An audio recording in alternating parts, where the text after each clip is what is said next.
Hello everyone and welcome to GPVWC and the Suzuka circuit, the classic circuit of Japanese motor racing that's going to be the host of the second round of the 2026 GPVWC World Championship. Now the thing is, we didn't know when we left the Albert Park circuit last time out exactly how the championship had shaken out after the first round. It took a long time to sort it out with things like penalties and that kind of thing, and we only found out the result just the other day. So Ross, the big news, McGorgy 22nd penalty for his last lap collision last time out, putting Jan Grankvist P1 in the driver's standings. Yeah, absolutely. Hello, everyone, and welcome. Good to be back here alongside you, Caitlin. Looking forward to what is sure to be a fantastic race at one of the very best racetracks in the world. But yeah, very contentious ending to last time out at Albert Park, as you said. McGorgy, of course, winning on the road after that last lap collision between Grankvist and Jarl himself and Jarl Time. And again, only yesterday did we finally get the confirmation he'd been awarded that 22nd penalty. So, of course, he then slots back into 8th place. Everybody who was 2nd to 8th on the road in Australia has jumped up one position. So Jan Grankvist has retroactively been awarded the race win and the 25 points. Everybody from 9th onwards maintaining where they are. So a bit of a disappointment there for McGorgy and TOP, I'm sure. Jan Grankvist, easiest race win of his life. All he had to do was just hit the wall and then come home in 2nd. Well, get sent into the wall anyway. I think the person who will probably be most annoyed with that is Jarl Time, because obviously he was the one that suffered the most out of that collision, and all it's done is just put McGorgy 1 point behind him in the driver's standings. He still only gets 9 points as a result of that collision, so I'm sure he'll be a little bit frustrated, but you know, them's the breaks for McGorgy. The DC had a long deliberation, finally delivered their verdict. Hopefully that's the end of it and we can move on. Yeah, it's still very early into the season, so it's not so much about the championship at this point, but it is definitely true that even the penalty for McGorgy doesn't really help Jarl Time that much. You said it was easy for Jan Grankvist, you know, hitting the wall, but let's not forget he got to that stage where he was up and fighting for the win, and it was still an extremely close finish, because after hitting the wall, he had a drag race to the finish line between himself and Sergio Fletcher. The official winning margin in the end was just 7/100ths of a second, making it one of the closest finishes in GPWC history. Obviously it didn't exactly look like that on the track, and I think it's a little bit of a shame considering by my count we've now had 3 races in the last year that have been decided in the DC room rather than on track, that is for the win anyway. So this kind of thing happens. It's just the way that it happens when you don't have live stewards. You have to sort everything out after the fact, but at least a conclusion was reached in the end, and you know, as much as people may have their opinions on it, and I've stated my opinions already in an article I wrote the other day, it is what it is, and I think justice was served in the end. But anyway, we are at the Suzuka circuit, as we were talking before.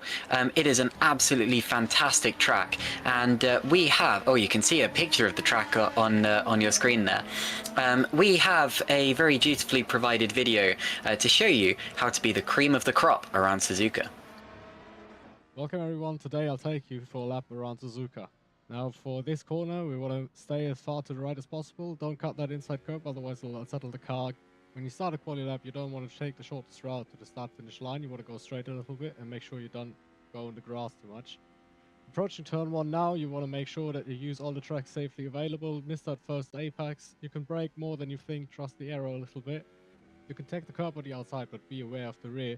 Now into here it's going to be a small lift, followed by another lift, and then another downshift. Stay as much to the left as you can. Then you're waiting for that grey marker right there. This next one will be just flat out if you took the first corners right. Now approaching Dagna 1, you want to make sure you're all the way out to the left. It's a quick downshift on the apex, use all the track available, just touch that inside curb there, and use all the track available. Now for the next one you want to make sure the car's as straight as possible, don't lock up, and kind of get the apex. You can miss the apex slightly here, but make sure you get all the way out on the exit on that little runoff area. Now you want to scrub off as little speed as possible and take the shortest line to the next corner. The next one is going to be off camber, so you're going to be really careful on all your inputs, be very smooth. You want to go down to 5th gear, wait for the grey bit, go full throttle now, use all the curb on the exit available. Now you want to take the shortest line to 130 without scrubbing off any speed, so this is that line that I'm taking right here. Go all the way out to the outside, and you want to stick to the inside as much as you can without losing the rear end. Now you're going to brake at 100 meters, just take enough curb so you don't unsettle the car, avoid that inside curb again, avoid the outside curb as well, and then you want to take the shortest line to the start-finish straight, and that was a lap around Suzuka.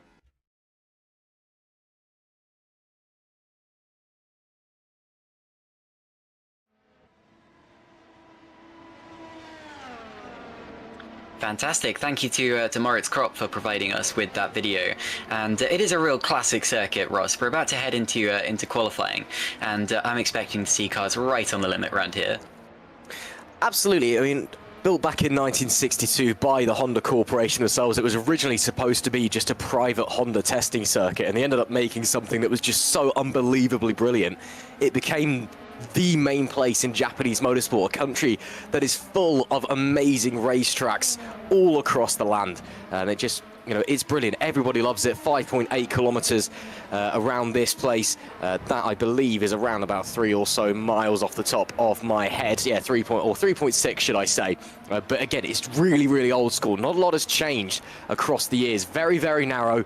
Lots of high-speed corners. The one thing that we will be watching out for in the race here, Caitlin, is the tyre degradation. In terms of what we have on our 2026 calendar, this is one of the roughest tracks on the tyres. That's why we're bringing the hardest compounds into this one as well. The C3s as the softs, the C2s as the mediums, and the C1s as the hards. But even then, across these 53 laps, I'd very much be expecting a two-stop race from the vast majority of the teams throughout the field, probably utilising the mediums and the hards quite a bit as well. I've got a little bit of doubt about whether the hards is usable as a race tyre, but I wouldn't be surprised, even if it was a bit of a punt to see how it goes, to see people using them. But even if tyres and all that, oh, it all sounds boring, but Suzuka, again, it is one of the great tracks. I think it's probably consensus top 5 racetrack in the world for anybody with more than 2 brain cells, to be quite frank. It's so, so brilliant. You can see, of course, this amazing run down into turn 1 where you're going downhill. When you're sat on the grid, you have to hold the brake down so the car doesn't roll forward and get a jump start. It's a 275-meter run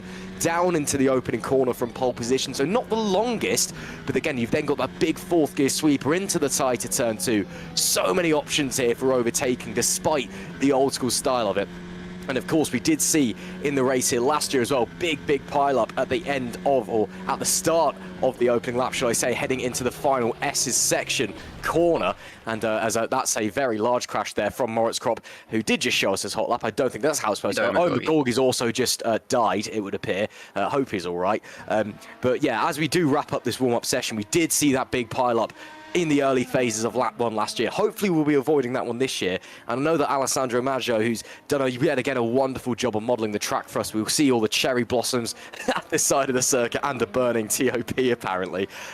He has put a little Easter egg there at the outside of turn 5. If you head into the R-Factor 2 game files, if you've got it installed, just get in the free cam go and you can see a very muscular looking Jarl Tyne where he DNF'd last year. Yes, indeed, and I think that's a nice touch there. It was quite a dramatic race last year. I recently rewatched the highlights of that, and as you said, big crash on the opening lap, triggered by the 2 THRs coming together, and I'm sure that Jarl Tyne doesn't want too much of a reminder of that. But anyway, the practice session has now finished, and we're going to be heading into the qualifying session in just a moment. And, well, we've seen it demonstrated by a couple of drivers, but the Suzuka circuit really can bite. There's really not that much runoff here at all. The problem with Kropp was that he got wide going through the first of the 2 Degners, and if you get wide there, you bounce over the gravel and there is no stopping it until you go straight into the MV Conquest sign on the outside of the corner. And to be honest, I should have mentioned MV Conquest at the Australian Grand Prix, our brand new sponsor, who we're very glad to have on board for 2026, but I guess Moritz just reminded me of that. And then Owen McGorgy, I didn't see exactly where he crashed. It was later in the lap, possibly Spoon Curve. That's another one where you really have to be on the limit, but not over it, because the curb there, the cars like to really skate over the curb, and you can find yourself very easily swapping ends. Obviously, there's famous corners like 130R, which you go through absolutely flat out, and you want to run basically as little downforce as you can get away with in a section like that. So you are going to be on the limit. And then, of course, you mentioned right at the start of the lap those S's and that first couple of corners, which in my opinion are possibly the best first couple of corners on the F1 and GPWC calendars. We're just making our way out. The green light should show now, and Ross, qualifying is underway. It is indeed on board with Alessandro Maggio, one of the first cars out of the pits. Valley Esports running a very nice Japanese livery this evening, which has seemed to be a bit more of a common theme in recent years. People heading to Japan and really celebrating Japan and Japanese culture. And that's great to see. It's a lovely car, again, with the cherry blossoms, not to be confused with Washington, D.C., because they have some there. That was a gift from the Japanese government back in the 50s, I want to say. Just want to touch back on, you mentioned Degner 1 a moment ago, Caitlin. You know, in sim racing, Suzuka is a lot faster than it is in real life. The lap record here is about 4.5 seconds quicker in GPVWC than it is in Formula 1. That's a 126.175 set by Michi Hoyer, of all people, back in 2019.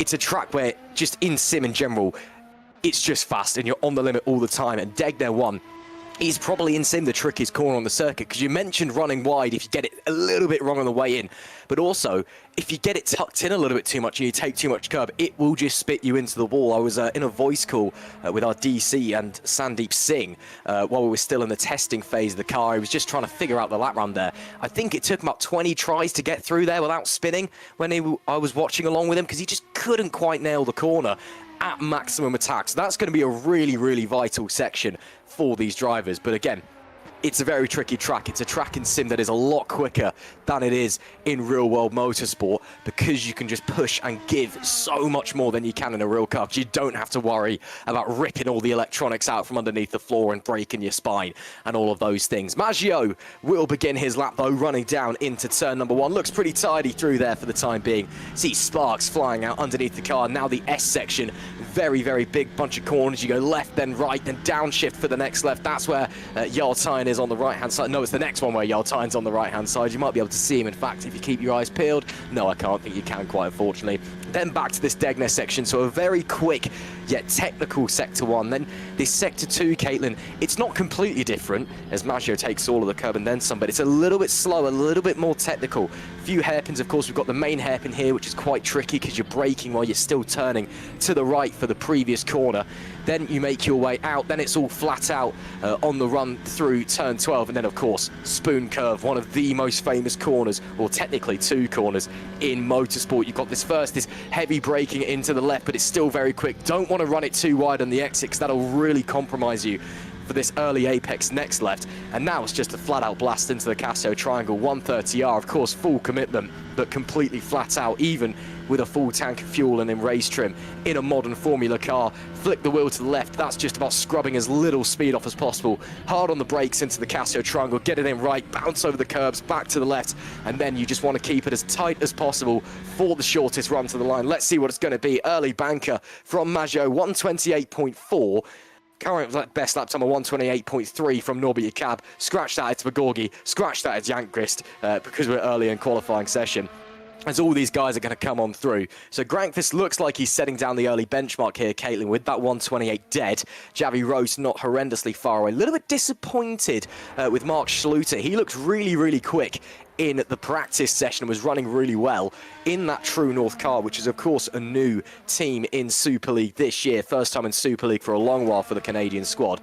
Was that just him pushing a bit too hard, or is that maybe a bit of a mistake out there on the opening lap, or just keeping his car close to his chest? No, I think when you're putting in a banker lap, there's probably going to be a mistake or two as you just get your eye in. So long as it's not too big and you end up in the barriers, you should be okay. Obviously, if you can get the car back to the pits, no matter what state it's in, then you can go out again and have another run. There's no kind of lengthy repair times in GPWC, so long as you can get the car back. The banker laps probably won't end up resembling the final order in qualifying.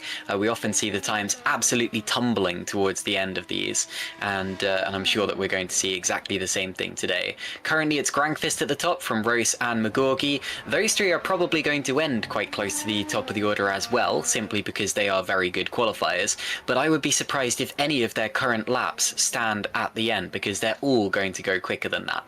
Norbert Jakab has been a real standout in the first part of this qualifying session, being 4th place in that True North Motorsports car, but he is now in the pits.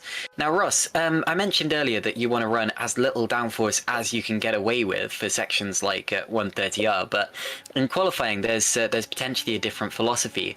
I've been watching the speed trap times, so that's kind of the top speed that's recorded over the course of the lap.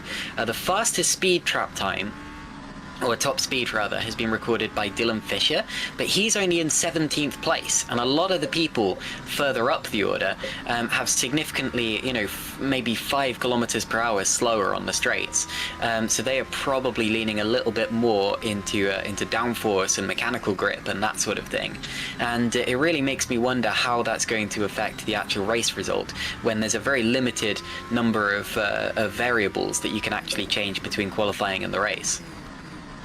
I guess we'll have to wait and see. Again, it's a circuit where there's lots of medium and high-speed corners, but you want to be relying more on the mechanical side of grip rather than downforce. As you said, you want to be running as little downforce essentially as you can get away with, which is still quite a lot. So you do have the pace down those long straights, and there are corners like 130R where again it's just you kind of just turn the wheel slightly in a modern Formula car, even if it is one of the most iconic corners in the world, and will very much spit you out, as we see time and time again across the years, if you get it a little bit wrong. But maybe it's maybe just people still trying to learn and understand the new car, maybe trying to maximize the usage of the tyres and things like that as well, given we are running the hardest compounds, given the tyre wear here. This is a track as well where the tyre wear is so bad because of actually the G-forces that goes through the tyres, both lateral G-force and longitudinal G-force. That's left, right, and forwards and backwards, because there's quite a lot of elevation change here. You see, obviously, Jan Grankvist going down the hill into turn 1, so when he's on the brakes, the tyres are being pushed forward. Then when you're at the top of the circuit and going into the hairpin and spoon curve, the tyres are being pushed backwards, so the tyres are moving all the time here at Suzuka, which is partly why the wear comes in.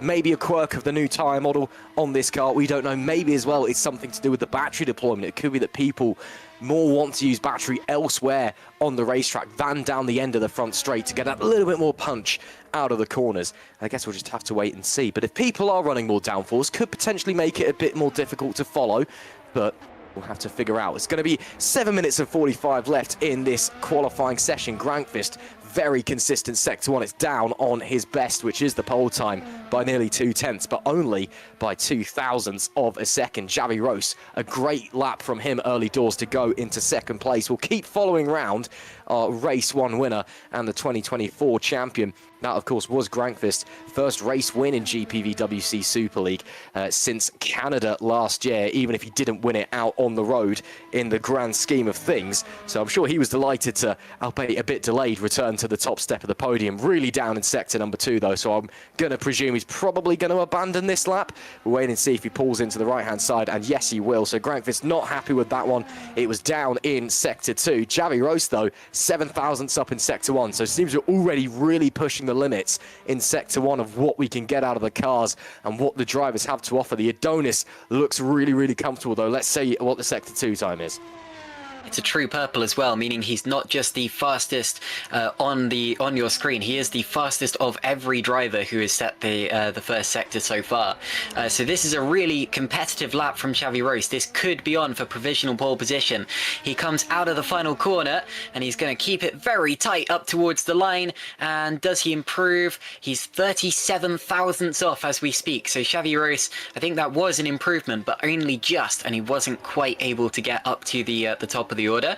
But I tell you what, this is going to be another very close one, as we're so used to seeing in GPVWC Super League. One thing that we haven't really hyped up enough, as Shimon Frelick comes out of the final corner now on what should be an improvement for him, goes 10th.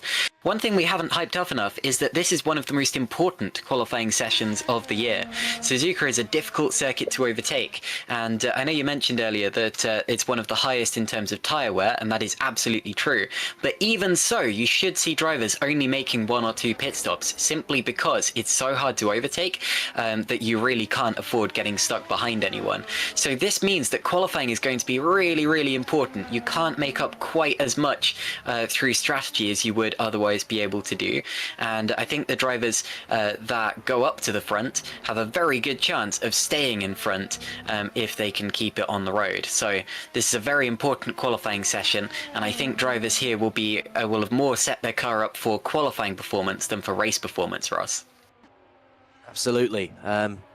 It's just one of those places where, again, it's a bit old school. You can overtake here. There are spots, but it is tricky, and especially if people are running a bit more downforce, it's just going to make it that little bit harder to follow, that little bit harder to stay with and try and overtake. On board with Oscar Soltero on his way into the Casio Triangle. Gets it, brakes, gets it turned in, bounces over the curb. That was a little bit deep into the left. That is going to compromise his run onto the main straight. Once again, keep it as close as you can to that right-hand side for the shortest run to the line. Goes into P17, just behind Carlos Martin with that one. It is still Jan Granqvist up the top of the timesheets, though. Javi Rowe second, Norbert Jakab in a very solid P3. And then Jarltijn, Omar Gorgi, Mark Schluter, Sergio Fletcher, Alessandro Maggio, Loic Moynier, and Shimon Frelich. That is your top 10 as it currently stands. Maggio is green in sector number 1. And we'll follow the Valet Esports drive around as he makes his way up into Spoon Curve at the very top of the circuit.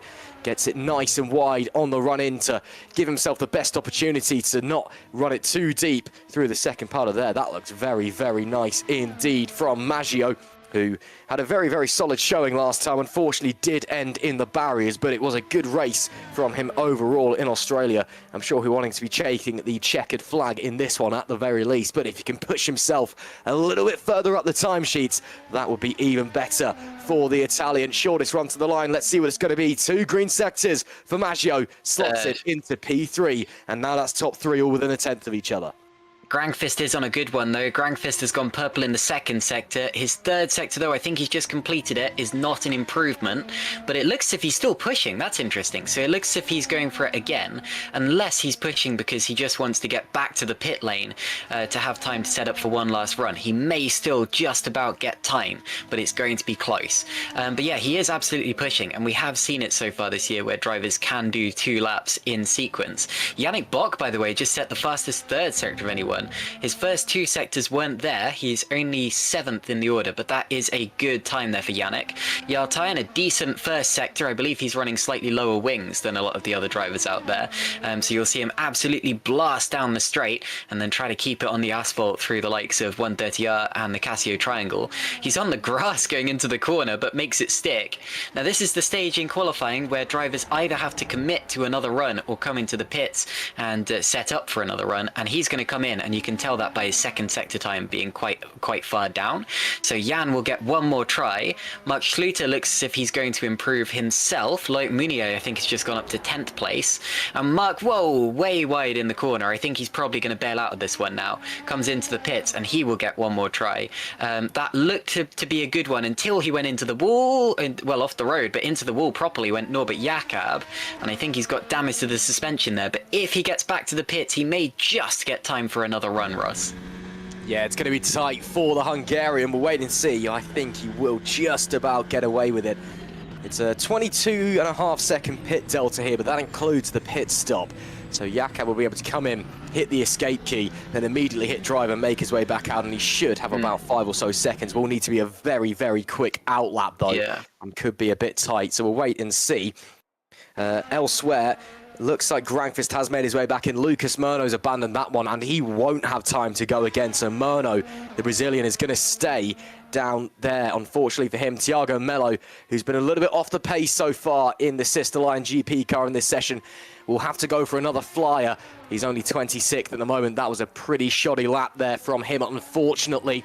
But he will go for another push lap. 1 minute 15 left on the clock. Sergio Fletcher on an outlap. He'll have plenty of time to make it round and start his flying lap. Everybody who else is out there, looks like we've got Sven Schubert out there as well, who is returning to his regular driving duties for the second round. He was ill last time out, unfortunately. So we saw Aaron Vasquez, who's been dominating in Superlight so far this season. 2 wins out of 2, jumping in the car. That unfortunately ended in a DNF. And Sven Schubert getting a move on this outlap as he runs into the gravel out of Degna 2.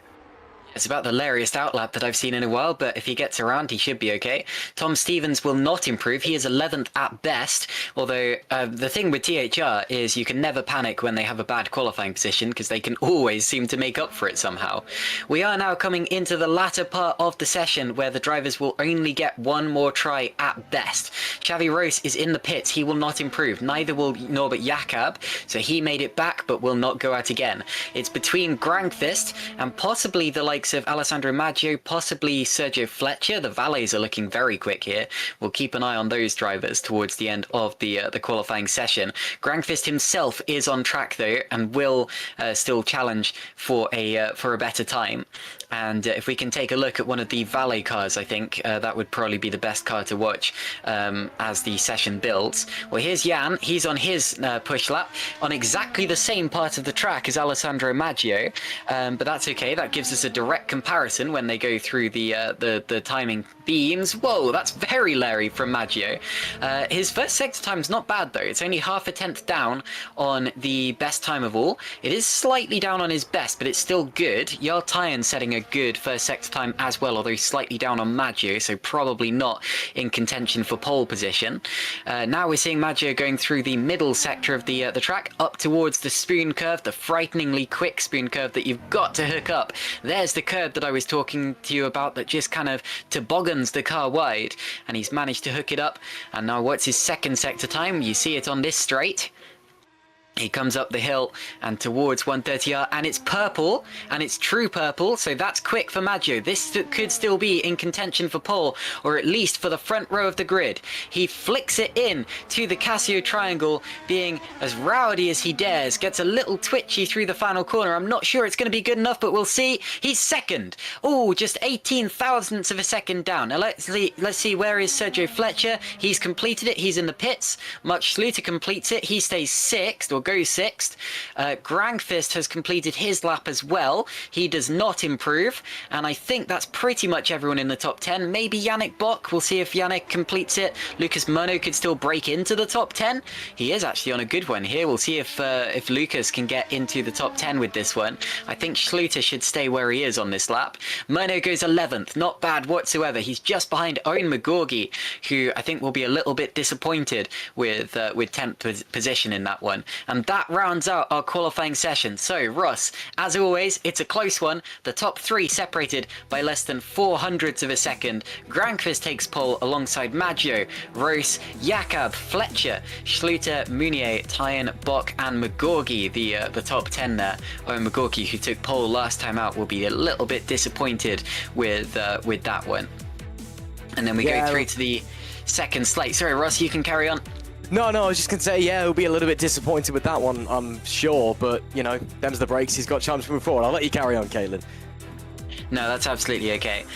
Following them, we have Lucas Murno, Tom Stevens, Dylan Fisher, Shimon Frelick, and Moritz Kropp, who did our onboard lap earlier. The returning Sven Schubert, welcome back. Then Soriano and Wok, the two Road to Formula cars, Philip Pushke and Carlos Martin. And then the final slate shows us Oscar Soltero, then Masculi, Lalu, Mwinnek, Fournier, Van der Neert, Mello, and Van der Voort, the 28 cars. Ignore the fact there seem to be two 24th place finishers. But that's okay. So we just about have enough time before the race session begins to show you the highlights of what happened last time out at the very chaotic Australian Grand Prix.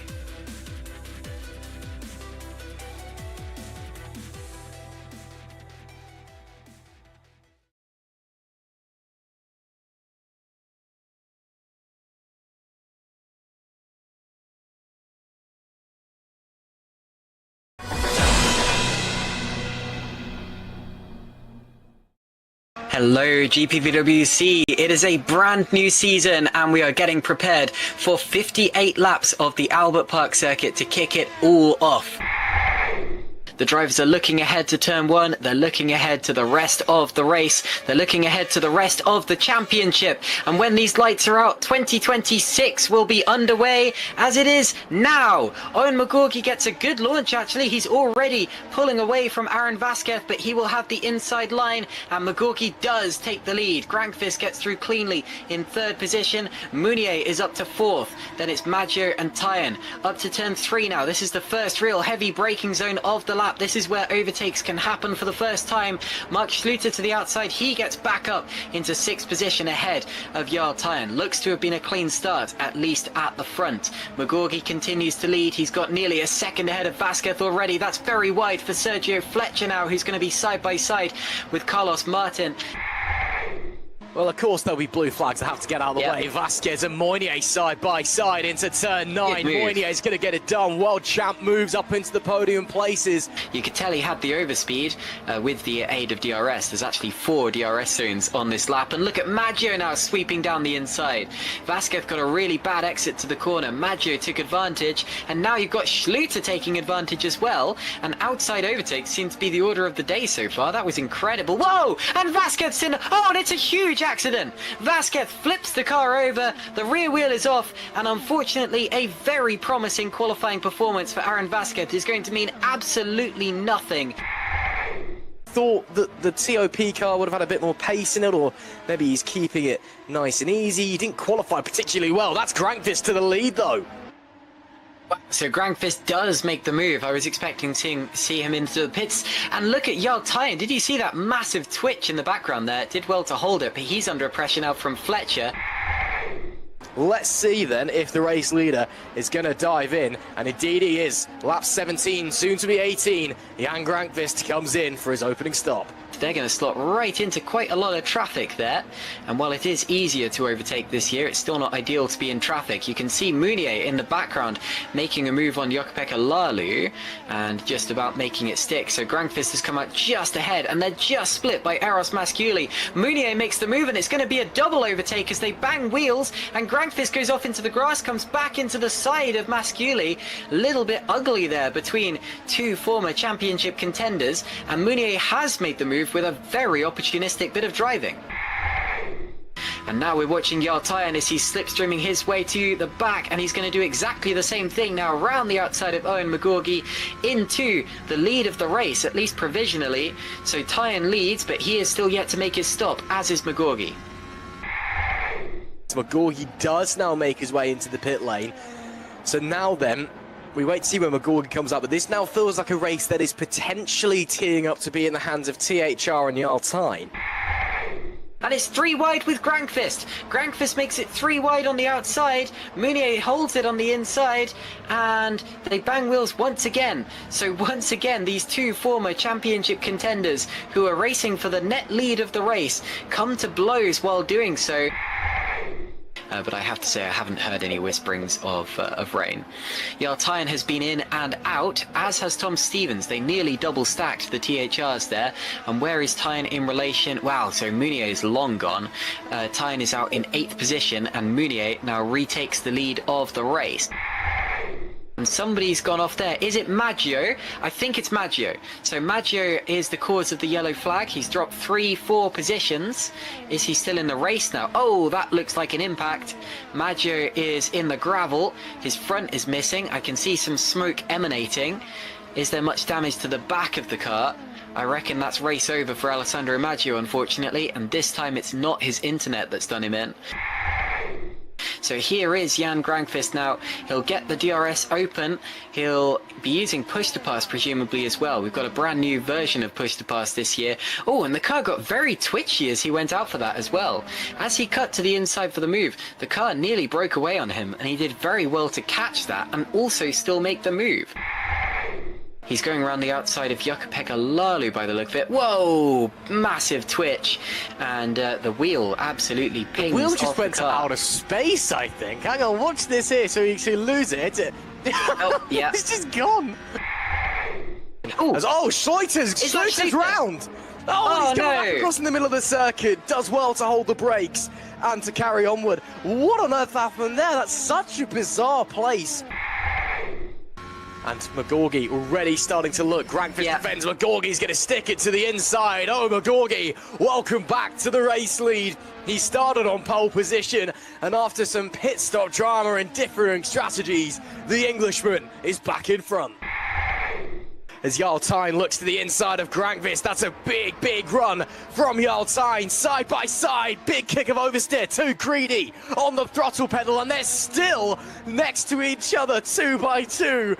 and nobody has got it confirmed yet. I think Yaltine's going to get away with it. Was there a bit of that code there? Looked like they may have touched. He's got to get a good exit here. McGorgy runs the gravel. You see the gravel being kicked up in the air in the background there. This is Tyne's best opportunity yet. He's 0.4 of a second back, but if he can get close enough into the weight chicane, he can set him up for the next couple of corners. Grankvist is getting close again. They're nearly going to go 3 wide. Tyne to the outside, round the outside in the last lap. Has to bail out of it. Now watch for Grankvist, who gets the run. Grankvist is going to do both of them in once. He loses it. There's a huge crash, and they're both in the barriers. Grankvist and Tyne are both out. So we're on board with Grankvist. Now watch what McGorgy does here. Is there a touch to the back of him? No, not There's a little then. one. McGorgy is going to argue that he left him a car's width, and he did indeed.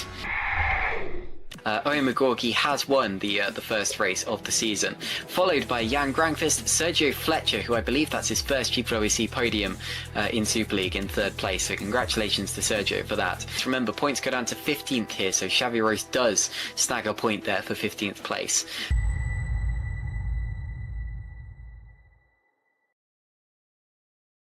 Inside a place of...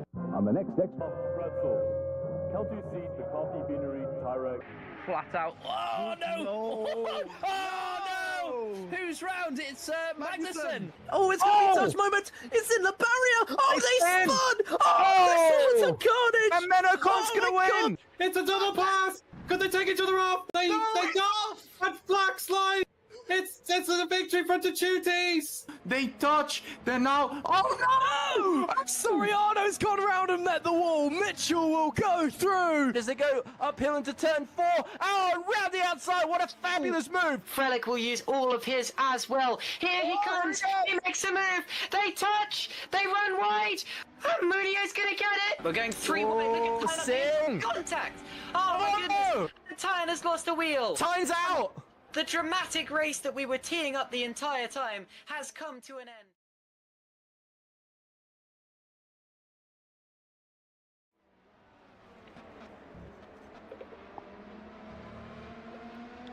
All right, welcome back, guys. We have a couple more minutes. We have specifically 2 minutes remaining before the warm-up session finishes, and we get ready for the start of the Grand Prix. But this is when the tension starts to build. So, Ross, with a couple of minutes left, we have a little bit of time to talk about strategy and that sort of thing. Now, I was mentioning earlier that 1 stops were viable, but 2 stops are probably the quickest way of doing it. The reason I say that 1 stops are viable is because, as you said before, we are on the hardest compound of tyres, and even though it's a track that it does, yeah, it ruins the tyres, it really trashes them. At the same time, you really don't want to be making unnecessary pit stops because it's difficult to pass. There's only 1 DRS zone and you're going to find yourself in traffic. So 1 stop's the order of the day, maybe? Potentially. Again, I still just have a little bit of concern about whether the hard tyre is a viable race tyre, if it's quick enough to really be worth using. But we are seeing quite a fair few people out there on the hards currently. So potentially thinking about it. But again, if you do want to make that 1 stop, you do have to do a lot of management on the tyres and stretch them out. And then you get to the question of, okay, are they then viable if you have to actually manage them? If you go out and just run a hard stint at full race pace, then you might be a 2 stop, but it might then be quickest to use them. So I think it's all up in the air. I still think we'll be seeing the majority of the field on a 2 stopper. I think 3 stops could work as well if you fancy using the softer compounded tyres, but the track temp is quite hot, 36.2 degrees C at the moment. That is on the warmer end of what you get at Suzuka. Air temp at around about 14 degrees Celsius as it stands. So for this time of year in this part of the world, it's a little bit hotter than you would potentially anticipate. So maybe don't quite go for the 3 stopper on the softs because they might melt a little bit. Yeah. The track surface here at Suzuka, it's not particularly abrasive. It is just the, as I've mentioned, just the high-speed corners and the G-forces that goes through the tyres that rips them to shreds. So again, I still think it's going to be a 2 stopper. Possibly going to be seeing hards used. Again, we are seeing quite a lot of people running them now, but they'll very much be used in a context of you just run a full stint on them. There's no management there. The 1 stop, I think, will be coming from people maybe who just missed out on the top 15 in qualifying. Yes, of course, they don't have to start on the top 15 anymore on what tyre they qualied on. But I think if you just missed out on the top 15, maybe you'll try and launch a 1 stop, see if you can gain up a few places. But of course, if you did call in the top 15, you're going to have been on soft, so you do have to use the soft tyre at some point in the race, which is why my mind does go to a two-stopper. Could very much be a hard soft race. We'll wait and see. Yeah, I'm thinking of the people in the lower part of the top 10 as well. Soft hard does seem like a pretty extreme strategy. It would be, but at the same time, people like Tom Stevens, I can absolutely see them going for a one stop and making it work. But anyway, we are very nearly getting ready for the start of the Grand Prix. The checkered flag is out. So guys, this is GPVWC and welcome to Suzuka.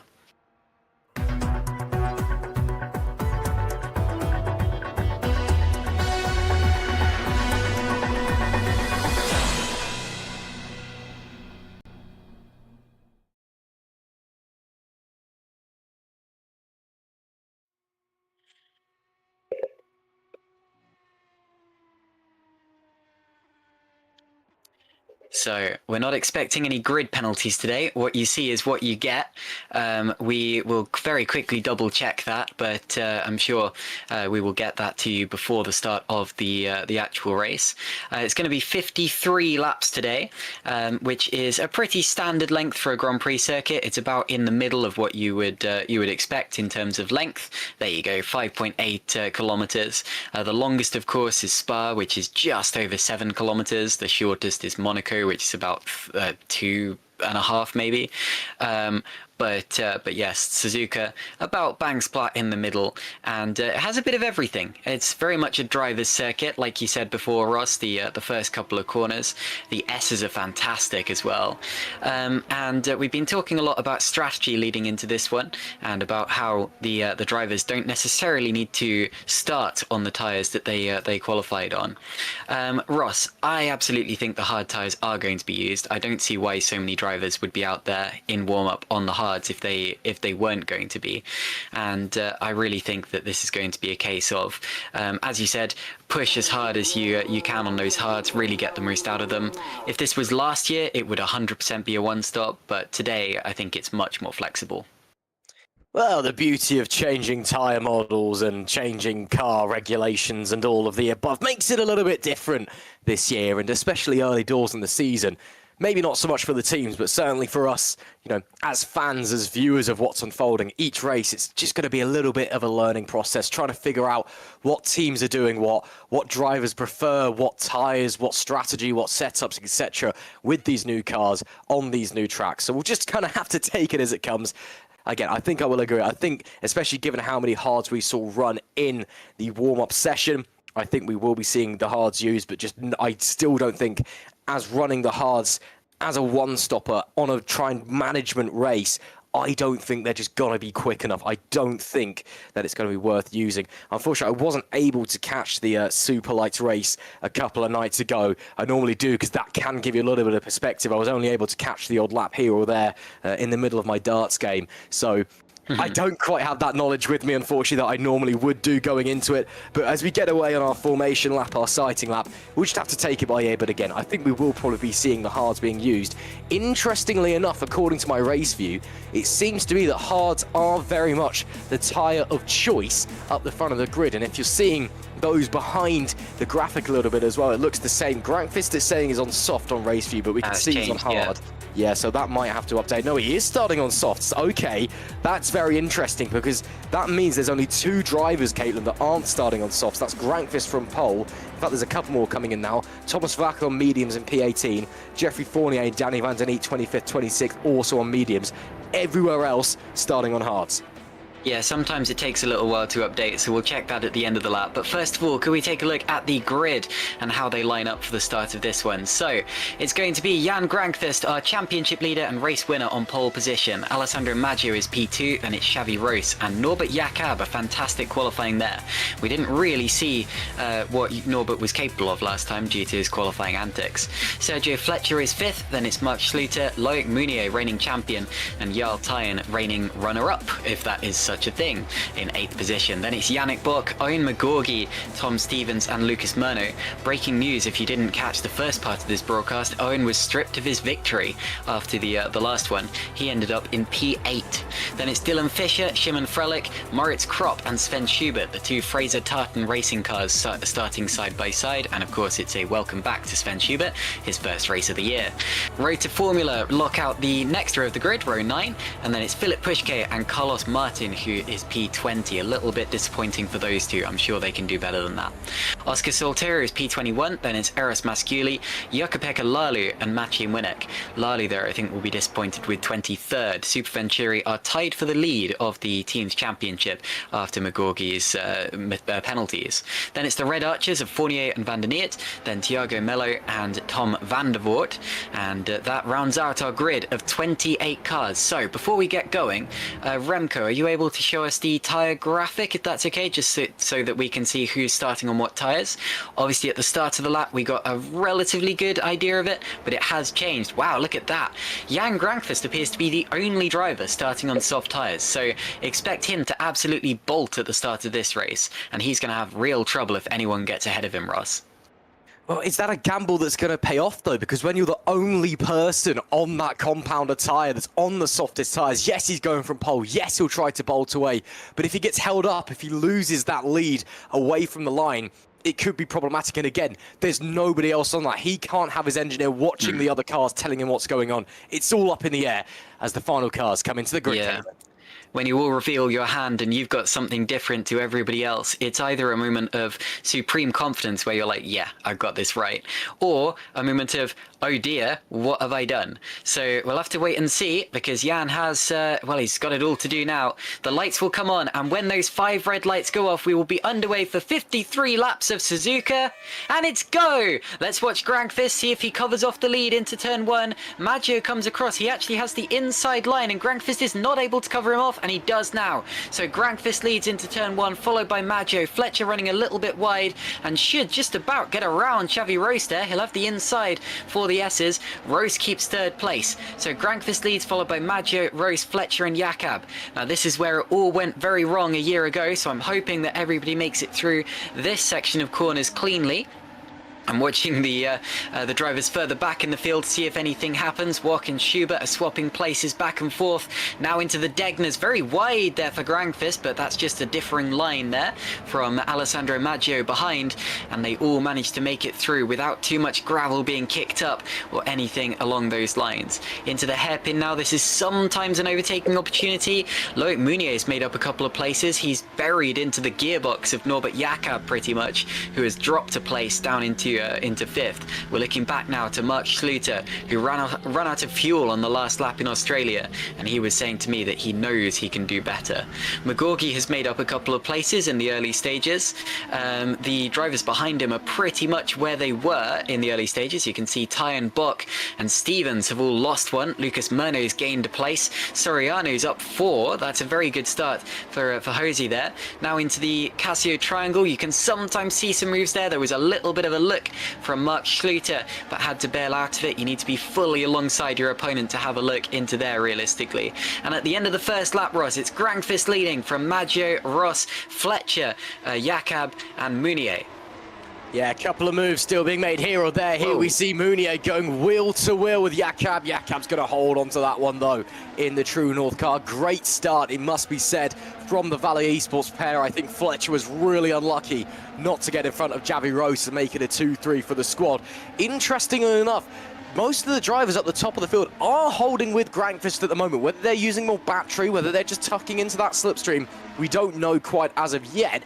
Of course, when the DRS gets activated, reminder that this year we've changed it, the DRS activation point down to 0.7 of a second instead of your standard 1 second gap now between drivers. So maybe Grankvist deciding to manage this soft tyre a little bit earlier on, or maybe those behind pushing hard quicker early doors want to try and stay stay with the leader just a little bit in the early phase of this race as we head into Spoon Curve for the second time. Got a replay here. I believe it may be of Moritz Krop, and it is, because I saw he dropped a fair few positions. This is coming up to Spoon on lap number 1. I'm going to assume he probably just gets in a little bit too deep and it spits him out. Oh no, actually a little bit wobbly on the entry to the second part. That all looks quite clean from Moritz Krop. Maybe it was a moment into 130R. You can see smoke out the back of the engine. Oh wow, he's blown up. Or is that a problem? No. What? Well, I'm very confused. Sometimes when you sit on the grid for a long time, your engine begins to overheat, and that is a worrying sign for Moritz. We saw a lot of overheating issues in the pre-season test, as drivers were really starting to push the limits of their engine, trying to make sure that they could run as little radiator opening as they could. And for Moritz, he may just have pushed that a little hard, but he's still running in this race in 23rd position, 2 cars going side by side in front of him, Eris Masciuli and Maciej Młynek. Młynek made up about 10 places in the last race actually to finish in P10. It was a very good drive from the HRT driver. Up in front, as you said, Granqvist is not extending his lead, but that's only one way that you can go about a stint on the softs, really pushing to extend. He could also just be trying to hold his ground and make sure that he doesn't wear those tires too much. If he can sit on those tires and make them last, then he can maybe go as long as some of the other drivers behind him. Probably not though, because they're on the hard tires, the full hard tires. So this could be a little bit of an issue for Jan Granqvist in the early stages. I think he may end up being passed when he gets to the pit stop, but that's a long way away for now. One thing I have noticed is that pretty much everyone is really flying their way through the Degners, like absolutely jumping over the curbs on the inside. Granqvist isn't. Every time he goes through that corner, I feel like he's going wide, and I think that's pure tire preservation, as he just doesn't want to scrub those tires, doesn't want to smash them into the ground like the drivers behind him are, and we'll see how that ends up affecting him later on in the race. It's possible that it could be a setup thing, it could be a personal preference thing as well. Jan's not known for being, you know, a smooth driver out and out. Yes, of course, when you are someone as good as Jan Granqvist, you just kind of can do whatever you want when you're out on the racetrack, but he's not known for being a guy who's so great at looking after tyres and just has a very smooth driving style. So it could very well be, yes, trying to preserve tyres. It could very well be he's just got a different setup on the car and it just doesn't quite like it when he goes into there. Or again, it could just be personal preference. We'll have to continue watching him over the course of his race. But yeah, you're absolutely right, Caitlin. You can see him there just missing that inside curb completely on the run-in. Doesn't seem to be costing him that much time though. Again, yes, he is on the soft tyres and still leading the race from pole position. But again, not quite bolting away, so I wonder if maybe he's got onto the softs thinking a lot of other people would go, realised early doors, oh, I think I've probably made a gamble here that's not going to pay off, so instead he's just trying to take these softs as long as possible. But again, to also touch on it, everybody seems to be pushing to the utmost. We've got a real race in our hands here early doors, because everybody is absolutely flying here on lap number 4, soon to be 5 at the Suzuka International Racing Course. So it could very well just be a mishmash of different scenarios, all compounding into one for the race leader. And let's not forget, we often think of soft tyres as the best tyres because they heat up quicker, you can get them into the operating window quicker, and they tend to be faster over a lap, which is why people use them in qualifying. But realistically, they are not always the best tyre to be on in a race, and realistically, and look at this, and Alessandro Maggio goes to the outside and takes the lead of the race. Maggio goes up to the lead with the slipstream and the DRS on the straight and goes through, so fantastic stuff. And this is the first time that Alessandro has led a lap this year, the first time he's led one possibly since Australia last year, and he will lead. No, it's not the first time since Australia last year, but he's definitely taken the lead for the first time in a while, and he will get that clean air up in front of him as he negotiates the Degner for the first time by himself. And yeah, as I was going to say Ross, Jan knows that everybody up in front needs to use the soft tyres at some point in the race, and if it's just a tyre that's not particularly raceable, it may be that he just wanted to get it over and done with as quickly as possible and then rebuild his race from there, knowing that other people are still going to have to deal with it. That is a big spin from Sven Schubert. Does he keep it out of the wall? He locks the tyres up. He does hit the wall. I think he's still got his wings, but I mean, it can't have been good for the suspension. It's got to have done some damage, but his wings are still attached. and Sven Schubert continues on in the race. And now we see a replay of the start, focusing on Moritz Kropp, who did lose a couple of places. And and there was a little bit of contact up in front, and that was one of the Lunuks, wasn't it, getting involved in that? And then as he rejoins a little bit further back into the pack. But yeah, someone has a big twitch in front of him, about there, gets run into, and Moritz just gets run out of road. Yeah, I think that would have been Dylan Fisher that ran into him. He did lose a couple of places on the opening lap as well, and started around about where Kropp was. And then, of course, we saw him having that overheating issue a little bit later in the lap. The way to be quick this year in Super League and Superlights does appear to be just run really, really tight radiators, really tight rads. But we did see a lot of overheating issues last time in Superlights, especially in Australia. Less so at the moment, but maybe Kropp just pushing it a little bit too far. And we'll go on to the tyre thing as well. I fear I may have to eat my own words, because it seems the hards are very much usable at the moment as a race tyre.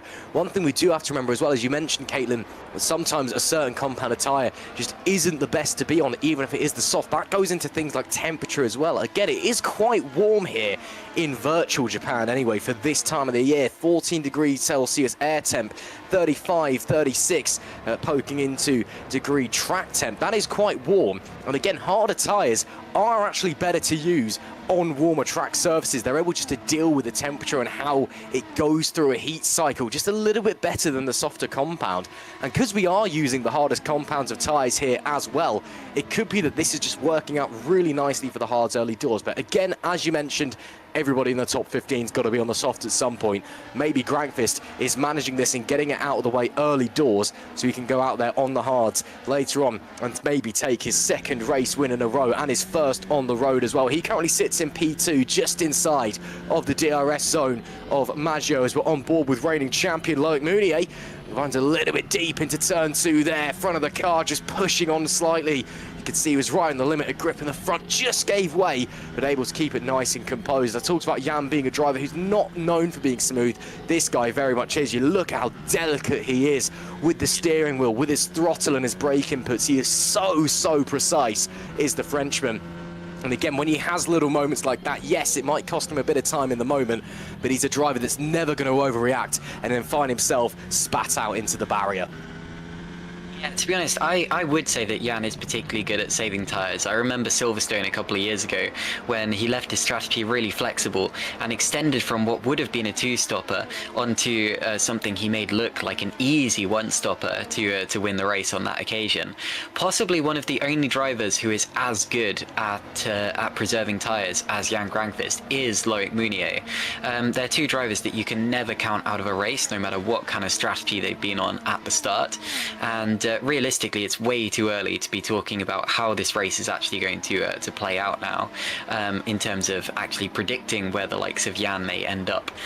Because at the end of the day, it's up to him to make it work. And you know, in the early stages, he's running in second position. Who knows what he's going to end up doing on the hard tyres? Xavi Roos has got right up behind him, though. He could still have problems here, could Jan Grankvist, if Xavi Roos fancies a sniff. And you can see him getting closer and closer, although we're now into the S's where there's really no opportunity to overtake at this point in time.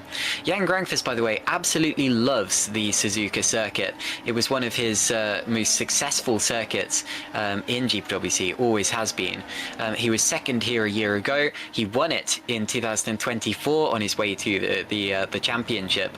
But I remember the year before that, in 2023, when he really looked as if he was going to get his first win and ended up having a spin on the last lap while fighting for the lead with Tomasz Wok.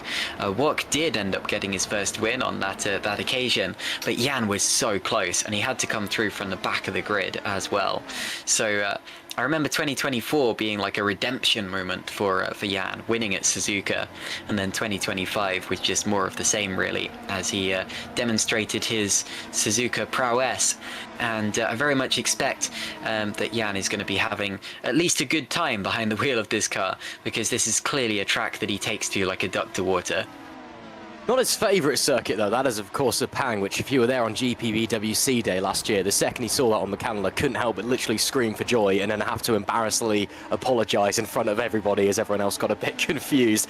But still pushing onwards, still within the DRS range of Maggio in front as well. He's put a bit of a gap back, in fact, to Rose, who I think's made a bit of a hash of the Casio triangle, but won't be under pressure from Sergio Fletcher behind for the time being. Still though, really, really tight at the front of the field. No one's really trying to make a move yet as it stands. We've seen a few moves here and there. Of course, we saw Maggio get through Grangfist for the lead of the race, but that could either be a case of partly it's a difficult track to overtake / follow here at Suzuka, very old school, very, very narrow, not a lot of overtaking opportunities for a modern Formula car.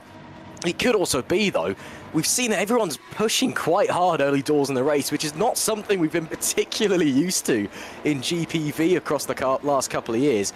It could well be that everybody is just already at the maximum as we see Shimon Frelick getting caught on the exit curb there of turn number 1 and having to drop down one position at least. Does stay ahead of that road to Formula there. That'll be Jose Soriano in 15th place, so a little mistake from Frelick, unfortunately having big dividends. Those big kind of arrow-like curbs that we get in our Factor 2, so easy to get caught on. Another one there on the Exodus Spoon that's particularly brutal.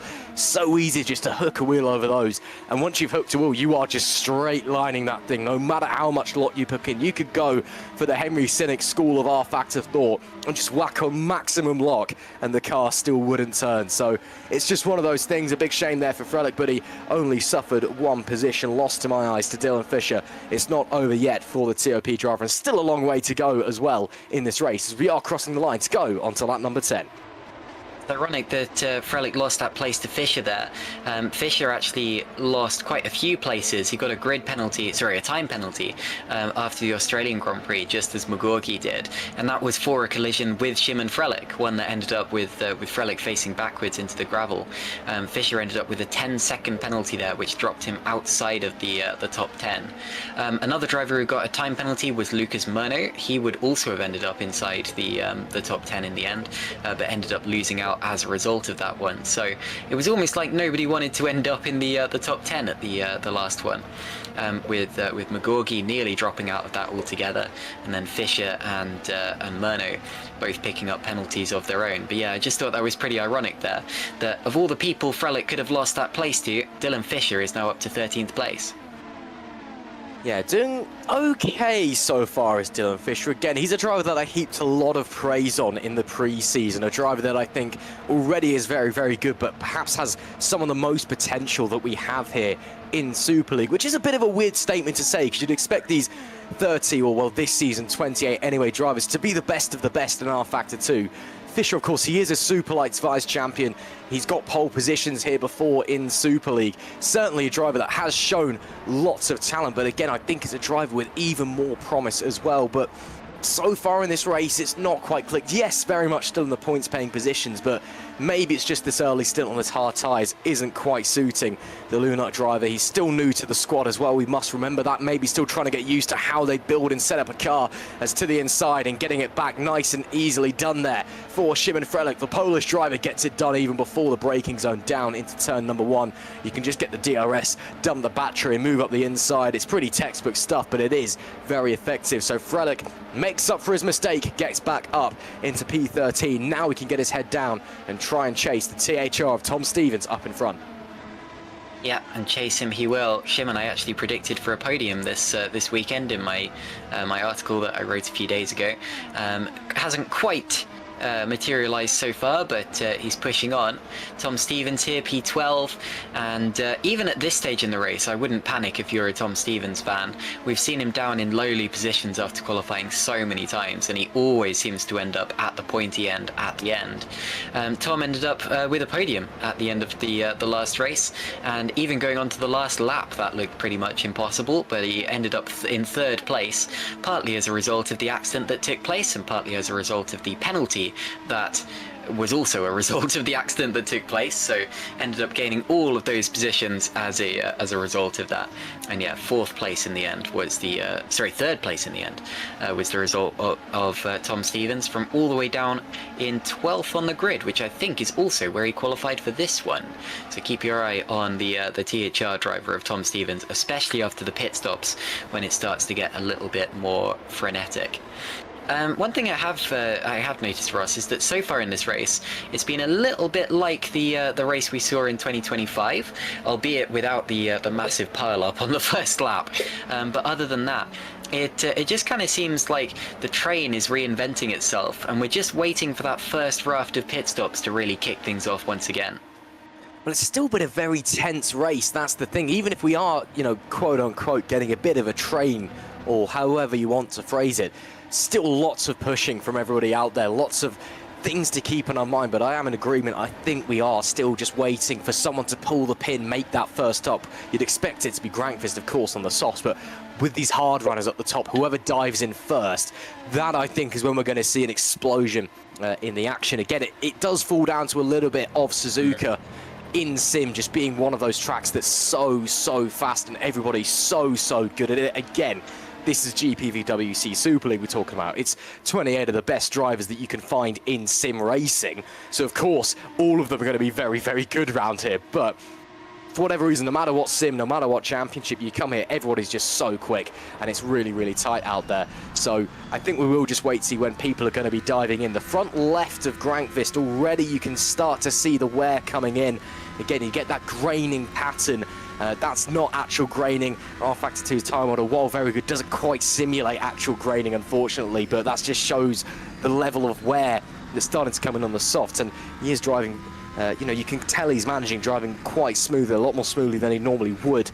Again, I know I said earlier, and you did disagree with Caitlin, that he's not known for being a smooth driver. Yes, he is very good at tyre saving. It's just, it's not something that when you think of Jan Grankvist that immediately comes to mind, for me anyway. But yeah, again, you can see, especially that front left, which is the tyre that typically gets the most punishment here at the Suzuka International Racing Course. It is just starting to go. So Grankvist, I expect him to probably be in by lap 20, certainly. Possibly within the next few laps, I'd expect him to be out no later than lap 17, 18 on this set, but still running very consistent lap times. His last lap time almost identical, in fact slightly faster than Alessandro Maggio in the lead of this race. So Grankvist, even if the wear's starting to set in, still has pace in the car, still very comfortable and confident out there. So I don't think he's particularly worried. Again, we were sat there thinking, starting on the softs when everyone else is on hards in the top 15. Yes, they'll all have to go onto the softs at some point within the top 15, but is this a gamble that's going to pay off?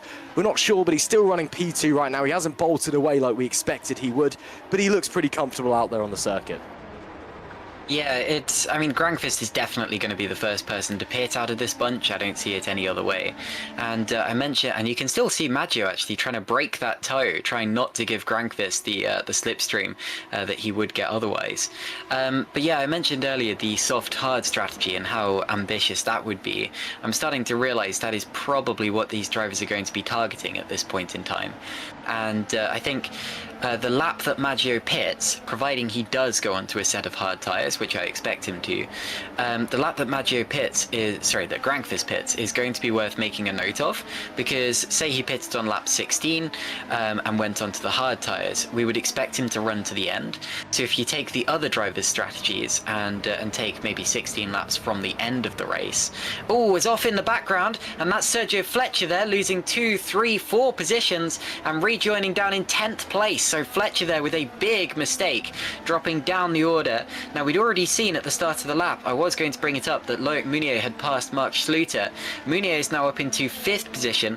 Fletcher, who I think Fletcher was up in 4th place before all of this, has now dropped right the way back into 10th position. It's the biggest mistake that we've seen from someone within the top 10 so far, and we're going to see exactly how that happened. We're riding on board with him, and he dips the wheels over that curb and slides it sideways, and he's very lucky actually to have gathered that one back up before going all the way over to the outside of the next corner, because otherwise he could have ended up in the barriers. But he's done a good job to recover that, albeit down in 10th position.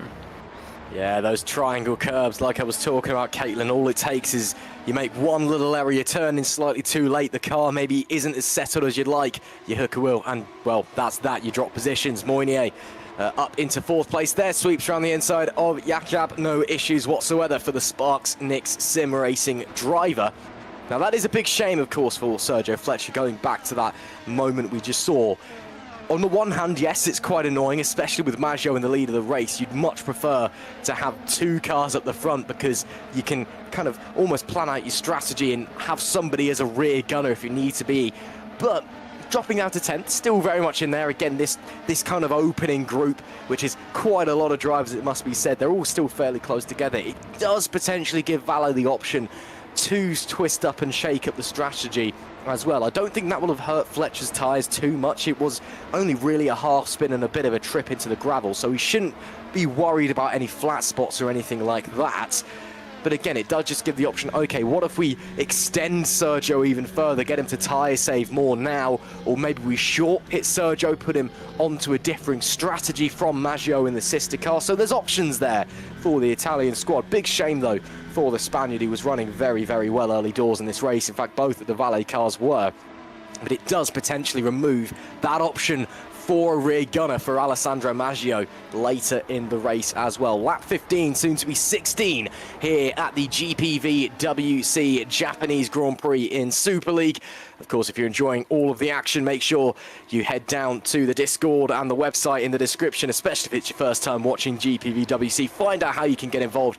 Go and read Penny Theofort's, Caitlin's article on the subsequent of the Australian Grand Prix as Tyne and Schluter come together. And Tyne, it is a mirror picture of lap 1 last year. It's an incident once again on the run into the S's and no front wing for the Norwegian, and Jarl Tyne, a disastrous moment there, and suddenly this race has exploded, Caitlin Penny. Yeah, in a minute we'll have to look at a replay and see exactly how that happened, but as you said, Jarl Tyne has had no luck at this circuit and no luck this season. He is once again without a front wing, and he is definitely going to have to pit at the end of this lap. Sergio Fletcher took a big hit in that as well, but he still seems to have his wing. There's Tyne now going through the gravel at the corner where he retired a year ago, and recovers it back on. He's just got to get back to the pits now, make sure that he gets back there without hitting anybody else, and around the outside of him now goes the likes of Moritz Kropp. But yeah, absolute disaster for Jarl Tyne's race here, and I'm trying to work out as well where Mark Schluter ended up in all of that one. Schluter is... So where is Mark Schluter? He's dropped down the order as well. And yeah, he's down in 26th place. So Schluter's had it even worse in that one, and that is an absolute disaster for both of them. Yeah, I thought it was Jakab originally that he came with, but it was Schluter. A real shame here for Mark, who was running so quick in practice and had a decent lap in quali as well. We are going to get a replay here of the incident. So this is on board with Tyne just a little bit afterwards, I believe. Yes, it is. You can see him losing positions there with one of our many onboard cameras that have been set up by Chris Butcher this year. This is on board, so Schluter defends, Tyne to the inside, and Schluter actually loses it and then squeezes Tyne. And that one, for me, I think Mark Schluter did not offer Jarl Tyne enough space on the inside there. And I think, to me anyway, that could be a surefire penalty heading the way of the True North driver. I mean, there's an argument it's a bit of a racing incident there. Schluter lost it a bit. We get a view on board from McGorgy behind. But yeah, to me, there wasn't really anywhere else that the Norwegian could go. And unfortunately, 2 cars converging into one place. The laws of physics don't quite allow that one, and your heart has to go out for Jarl Tyne a little bit there. I think there was nothing else he could really do. Mark Schluter as well. Again, it's such an innocent little mistake. It's something you don't expect. Maybe you think your inside's clear, and then bang, one simple touch, and around you go. Tyne without his front wings, Schluter dropping all the positions, and suddenly 2 strong contenders potentially for this race. It's going to be a bit of an unscheduled test session for them. I guess he didn't want to engage reverse in case he'd lost the engine, but Mark ended up losing loads of positions as the whole field streamed through. Having watched it from on board, Mark, I think he just lost, probably just lost concentration after the first mistake he made. Just a little bit of a panic. Jarl Tyne is now out of the race, and that is such a shame because having watched it from his on board, I really don't think that there's anything else he could have done. He was right up on the inside curb. Yannick Bock now pits. That's a lot earlier than I expected. expected. I don't know if he was caught up in that collision at all, but he is in the pits now. And I will say, really good avoiding action from Owen Magorgi. He's lost a couple of places. Lucas Murno is now up into 6th. But yeah, really good avoiding action from Owen Magorgi to not be involved in that. And I hope as well that Sergio Fletcher doesn't have heavy damage from that one, because just like Jarl, he was also an innocent victim. Well, them's the breaks, unfortunately. Racing, she is a cruel, cruel mistress, and the motorsport gods giveth and very much taketh away, as the saying goes, in such a short span of time. Jarl Tyne is our first DNF of the day. And again, the man just has no luck, it would appear, so far in 2026. Again, demoted down into 8th place at the end of the Australian Grand Prix when he was fighting for the win. That incident with Magorgi, and again ended up with no front wing in that one as well. And despite Gorgi's penalty, still finished behind the Englishman. And last year's runner-up, last year's Super League vice champion, if we're going in go-kart terms, now he's down and out of the second round of the season as well. Such heartbreak for him and the THR squad, I'm sure, as well. And I'm sure they've probably got a few choice words going the way of Mark Schluter, but we'll wait and see. We're heading on to lap number 19 now. Jan Grankvist still has not come into pit lane. I thought that he'd have got rid of those soft tyres definitely by now. So maybe this could potentially be shaping up to be a one-stop soft-hard or hard-soft race, maybe, because you know, we're starting to approach half distance. If the hards can comfortably go half distance and then it is just a case of managing the softs, then it's doable. And maybe managing the softs is quicker than the medium tyres, as well as Carlos Martin tries to go the long way round of Eros Masciuli, gets hooked over the curb like we saw with Shimon Fralick moments ago, and now drops down to 18th place behind his teammate in Winnick as well, and now is scrambling, struggling to keep Moritz Krop behind. The Spaniard has had such a disappointing day by his standards. Holland Racing Team in general have had a disappointing day, and the latest mistake goes the way of Carlos Martin. Found the long way round all right. That was about as long as you can make that corner, and I'm not sure he entirely meant to do that, but yes, Carlos Martin down into 18th position now, behind his teammate Winnick. As for Grankvist, I think he'll be heartened in seeing that he's not losing or gaining time at this point. To be honest, I don't think it really matters what tyre he's on at this point in time, as was that more smoke from the back of Moritz Krop's car? I think he was just bottoming out. There was definitely some smoke. I just looked back at the replay there. A little bit worrying, but anyway. But yeah, I think it doesn't really matter what tyres Jan is on at this point in the race. He's definitely going to be able to push harder when he goes onto the hard tyres later on.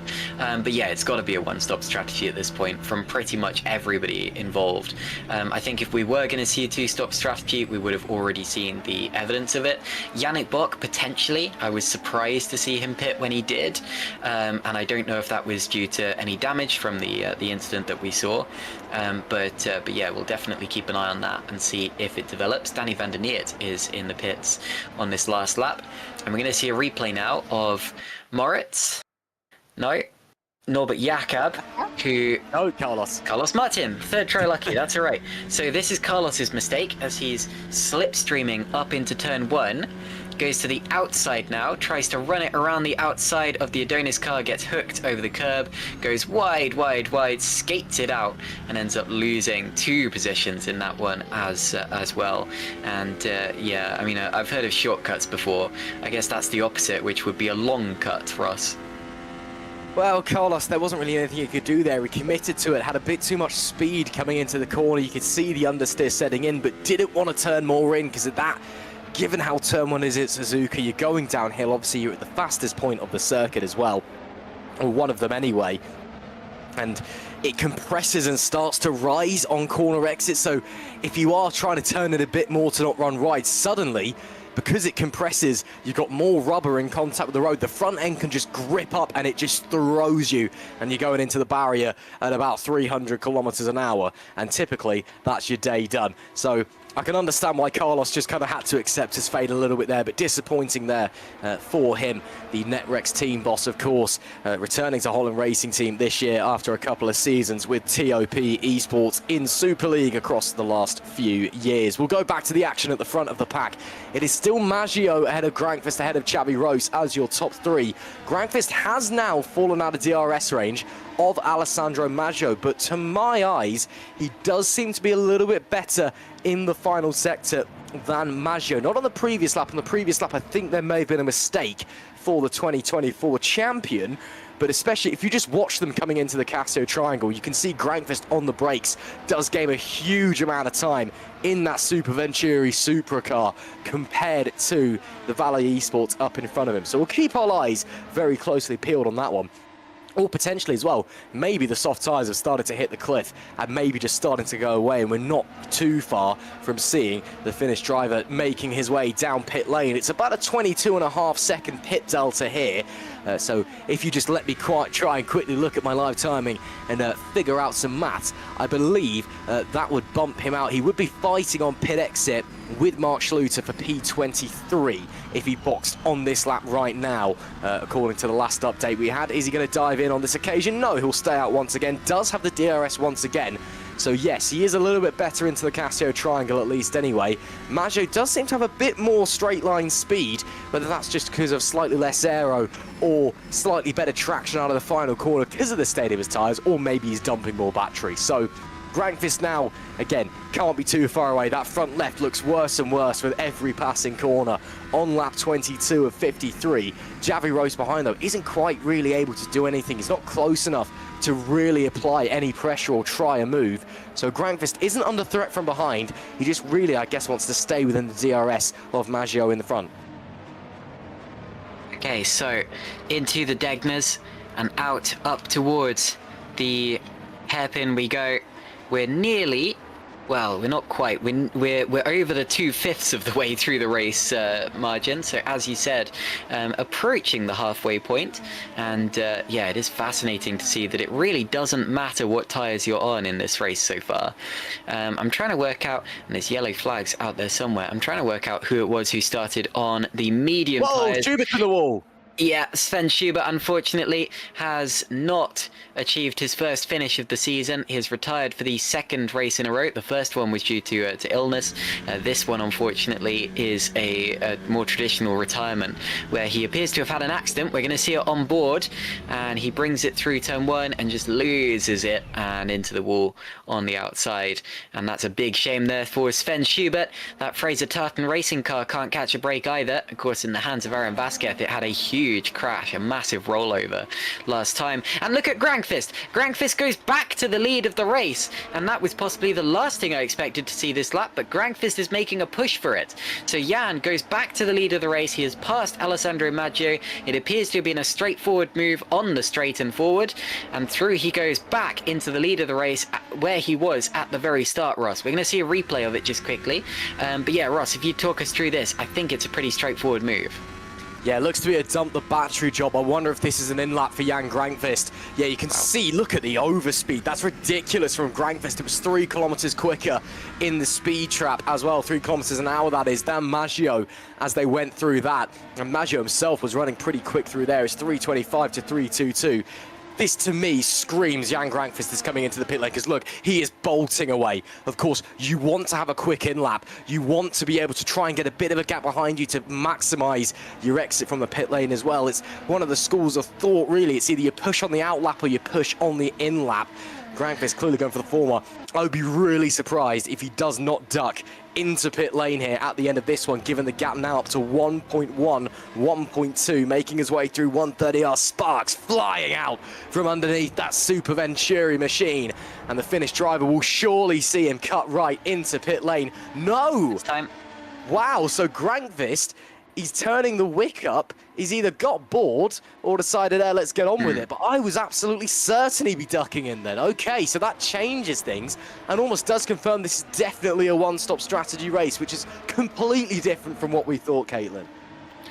Well, it's okay. I think this is what I expected to see from Jan at the start of the race, but he's cleverer than that. He wanted to preserve his tyres, just kind of sit in the slipstream for a little while, and then dump it right before his pit stop. I do still think he's going to pit soon, but yeah, while his tyres have still got life, why not push away? Thomas Vock into the pits this time as well. Owen McGorgy repassed Lucas Murno that last time, so he is now back up into 6th position. I also saw another brief yellow flag, so we'll keep an eye out and see if anything has happened on that front. And there is Owen McGorgy having repassed Lucas Murno, the Lion GP driver, who made a good little push these last few laps, but got ahead of McGorgy as a result of the Jarl Tyre and Mark Schluter incident. And now McGorgy's gaining some of that back. He's got a little bit of ground to make up before he reaches back up to the likes of Jakob and Munier, who he was with before the incident. And we'll see if he can do that before the pit window. And this time around, do we see Grankvist pitting, or does he stay out yet again? He comes around the final corner and once again stays out. So he's going to keep doing it until his tyres begin to lose life. I guess why not? Because he's got the clean track in front of him. He's not under pressure. He's not losing ground. And if he can pull away, then he might as well carry on doing so. It's not like Maggio's lapping slowly either. Maggio's actually just set his own personal best lap of the race. It's just that Grankvist has gone 3/10 quicker. We often talk about how Maggio, one of the main things he does need to work on as a driver is tyre management, which again is something we've been talking a lot about this race, who's good on the tyres. Maggio, with all due respect, isn't particularly great on extending out a stint and making rubber go that little extra distance. But again, those hards don't seem to be in a bad spot. He's just set his personal best lap of the race. Jan's just got bored. I genuinely can't think of any other reasons that he either wants to just gain a bit more of a gap, and he's just been managing and managing those softs, and he's been told by his race engineer, okay, this is where you're going to come out if you box now. We want to be a little bit further forward than that. We don't want to be fighting with X, Y, and Z, so we need you to push, get a bit more of a gap so we can come out of the pit lane in clear air. Or he genuinely has just got bored of sitting in the train and has decided he just wants to vanish off up the front of the field as well, which is absolutely ridiculous. But again, just goes to show how unbelievably superhuman that guy is behind the wheel of a virtual racing car. He's out there with the best of the best in R-Factor 2, and is, over the last couple of laps anyway, suddenly made them look all a little bit silly. This time he is going to come into the pit lane though, so it's a couple laps of push before he comes in. 22.5 seconds is the pit delta. It'll bring him out around about 21st place, I believe, but it is Jan Grankvist who is the opening stopper, expectedly from the opening group, surely for hards to the end of the race. Yeah, it's got to be. The fact he was able to... It's mediums, okay. He's going mediums to the end of the race. So Jan, I think that was his strategy. Extend the softs for so long that he doesn't have to use the hard tyres. If he can get the soft tyres to the halfway point in the race, he can absolutely get the mediums to the end. And that is the plan now for Jan Grankvist, who drops to P20, but it is not representative. Xavi Roche just lost 2 places. Is he in trouble here? That doesn't look like a pit stop. I think Roche has made a mistake. He's lost places to Munier and Jakob, who have gone through, but it's Maggio who leads now, followed by Munier. The DRS has been broken between the two of them, and we're going to see a replay of what happened to Xavi Roche, a driver who is not just hunting his first podium in Super League, he's still hunting his top 10 finish. Oh, and a massive spin. Whoa! Ends up in the gravel. He's lucky to still be in the race, let alone have only lost 2 positions in that one. His tyres will be shot, but yes, Xavi Roche, who, like I said, is on course for his first top 10 in Super League, nearly had it thrown all away there. Yeah, doing a great job to keep it pointing in the same direction and keeping it out of the barrier as well was Xavi Roche. We'll wait to see when these hard runners are going to come into the pit lane. You'd expect it to be another 10 or so laps for the hard runners. Grankvist executing that stop to perfection, got him a bit of clear air in front. Now he's almost in the DRS of Thiago Mello. Then it's his teammate Jukka-Pekka Laulu, who I imagine will let him through quite quickly. But medium tyres, again, if you can make the softs go that long, you'd think the medium should be easy work for him. And honestly, Caitlin, we are potentially witnessing something really special here, because if this goes to plan, we could be seeing a soft medium race win 1 stop from Jan Grankvist, which would just be the most unbelievable thing when everybody else is absolutely using the hards and probably onto the mediums for the end of the race. He goes 1 step softer and makes the same strategy work. We'll wait and see how it unfolds. There's still a long way to go. We are just a touch over half distance now. But yeah, this is the potential to be a very, very special day for Jan Grankvist. It could be, but it's still really, really early. I mean, you mentioned he had clean air when he came out. That clean air has already gone, because look at this. He's got a big train of cars in front of him. Okay, admittedly, one of those cars is his teammate, Jukka-Pekka Laulu, who I don't imagine will make it too difficult. But he's also got the likes of Mello, Masciuli, Martin, other names beginning with M, Moritz, yep. He's got to get through all of those M names to get through into the position where he would like to be, and even to get a sniff of more clean air. So this is still an interesting strategy from Jan, and I think that having the mediums tyres that get him into the operating window quicker than the hards would has allowed him to catch this traffic sooner, and in theory lose more time as a result of it. But you know, we're very much still speculating. It's an unusual strategy, and not one that we were expecting to see today, but we'll keep an eye on it and see just what Jan can do with it. Now we head on to the start-finish straight once again. He won't be close enough to overtake the likes of Mello just yet. He's got to get himself close enough in the corners that he can benefit on the straight. But remember, this is a circuit with only one DRS straight, the start-finish straight, and it means that you really don't have that many opportunities for a straightforward overtaking opportunity. Yes, you can overtake into Spoon, you can overtake into 130R if you're quick enough. It's scary, but you can do it. And there are other opportunities as well, but you need to be significantly faster than your opponents to even attempt those moves, let alone to do those on an opponent who you may be racing for actual track position. So definitely keep your eye on it, but I don't think it's as simple as Grankvist has pulled a blinder that no one expected. I think that maybe they considered this strategy and just thought it was a little bit too on the bold side. Well, still, either way, if this goes the way of Grankvist, he's pulled off something very, very special here this evening to add to a long list of things that man has done behind the wheel of a pretend racing car. But again, Caitlin, there's still a very long way to go in this race. The likes of Maggio, Mounier, Jakob, Roos, Murno, all up there or thereabouts, even if this big train that we saw early doors is kind of started to split up. You've got the front two of Maggio and Mounier. Mounier putting DRS on Tom Stevens, now looking for a move on Sergio Fletcher and having to sweep around the outside. Stevens don't quite have the overspeed, unfortunately, and he will have to stay there. Fletcher, of course, a small mistake earlier on, saw him dropping down to P10, now up to P7 with that pit stop in from Grankvist as well. Stevens, though, that's the first real elbows out moment we've seen from the Englishman in this race. Of course, a fantastic wheel-to-wheel racer. We know of his own accolades within real-world motorsport as well, trying to get the Mini Challenge sponsorship this year, or scholarship, should I say, in the support series for the British Touring Car Championship. The guy's very, very quick. That's the first real effort we've seen him make. Didn't quite pay out, but again, drivers now know that the pit stop window for the hard compounder tyre is very, very soon. So they're willing to start pushing a little bit more, take a few more risks so they can enter pit lane in a slightly more beneficial position. So we'll wait to see if Stevens starts to launch again. Maybe that was an opportune, hey, I'm close, let's give it a go. Or maybe it was a, oh, you know what, we've just got to start pushing onwards now. He's still very much within DRS range of Sergio Fletcher at the moment. There is the man, Jan Grankvist, who is in the net race lead just about, I think. Again, we'll keep you posted on what he's losing time. Yeah, he is very much in the net race lead at the moment, but only just or just about. So if Maggio was to pit now, he would come out between Grankvist and Schluter just behind. Grankvist looks like he's pretty happy following this train. Again, they'll all need to box in the next 5 or so laps. So he can just kind of let them naturally get out of the way. That's Jukka-Pekka Laulu, his teammate, coming in just there.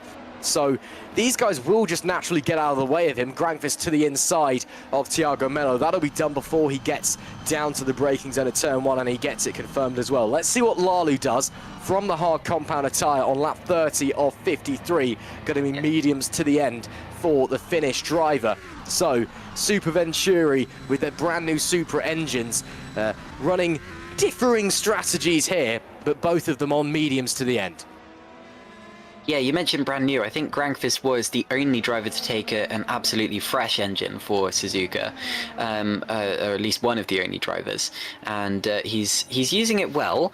It did take him a couple of laps to get past Mello there, maybe a little bit longer than he would have anticipated. He's got Eros Masciuli in front of him now, but it's not all falling apart for Jan, but it's certainly not going to be easy.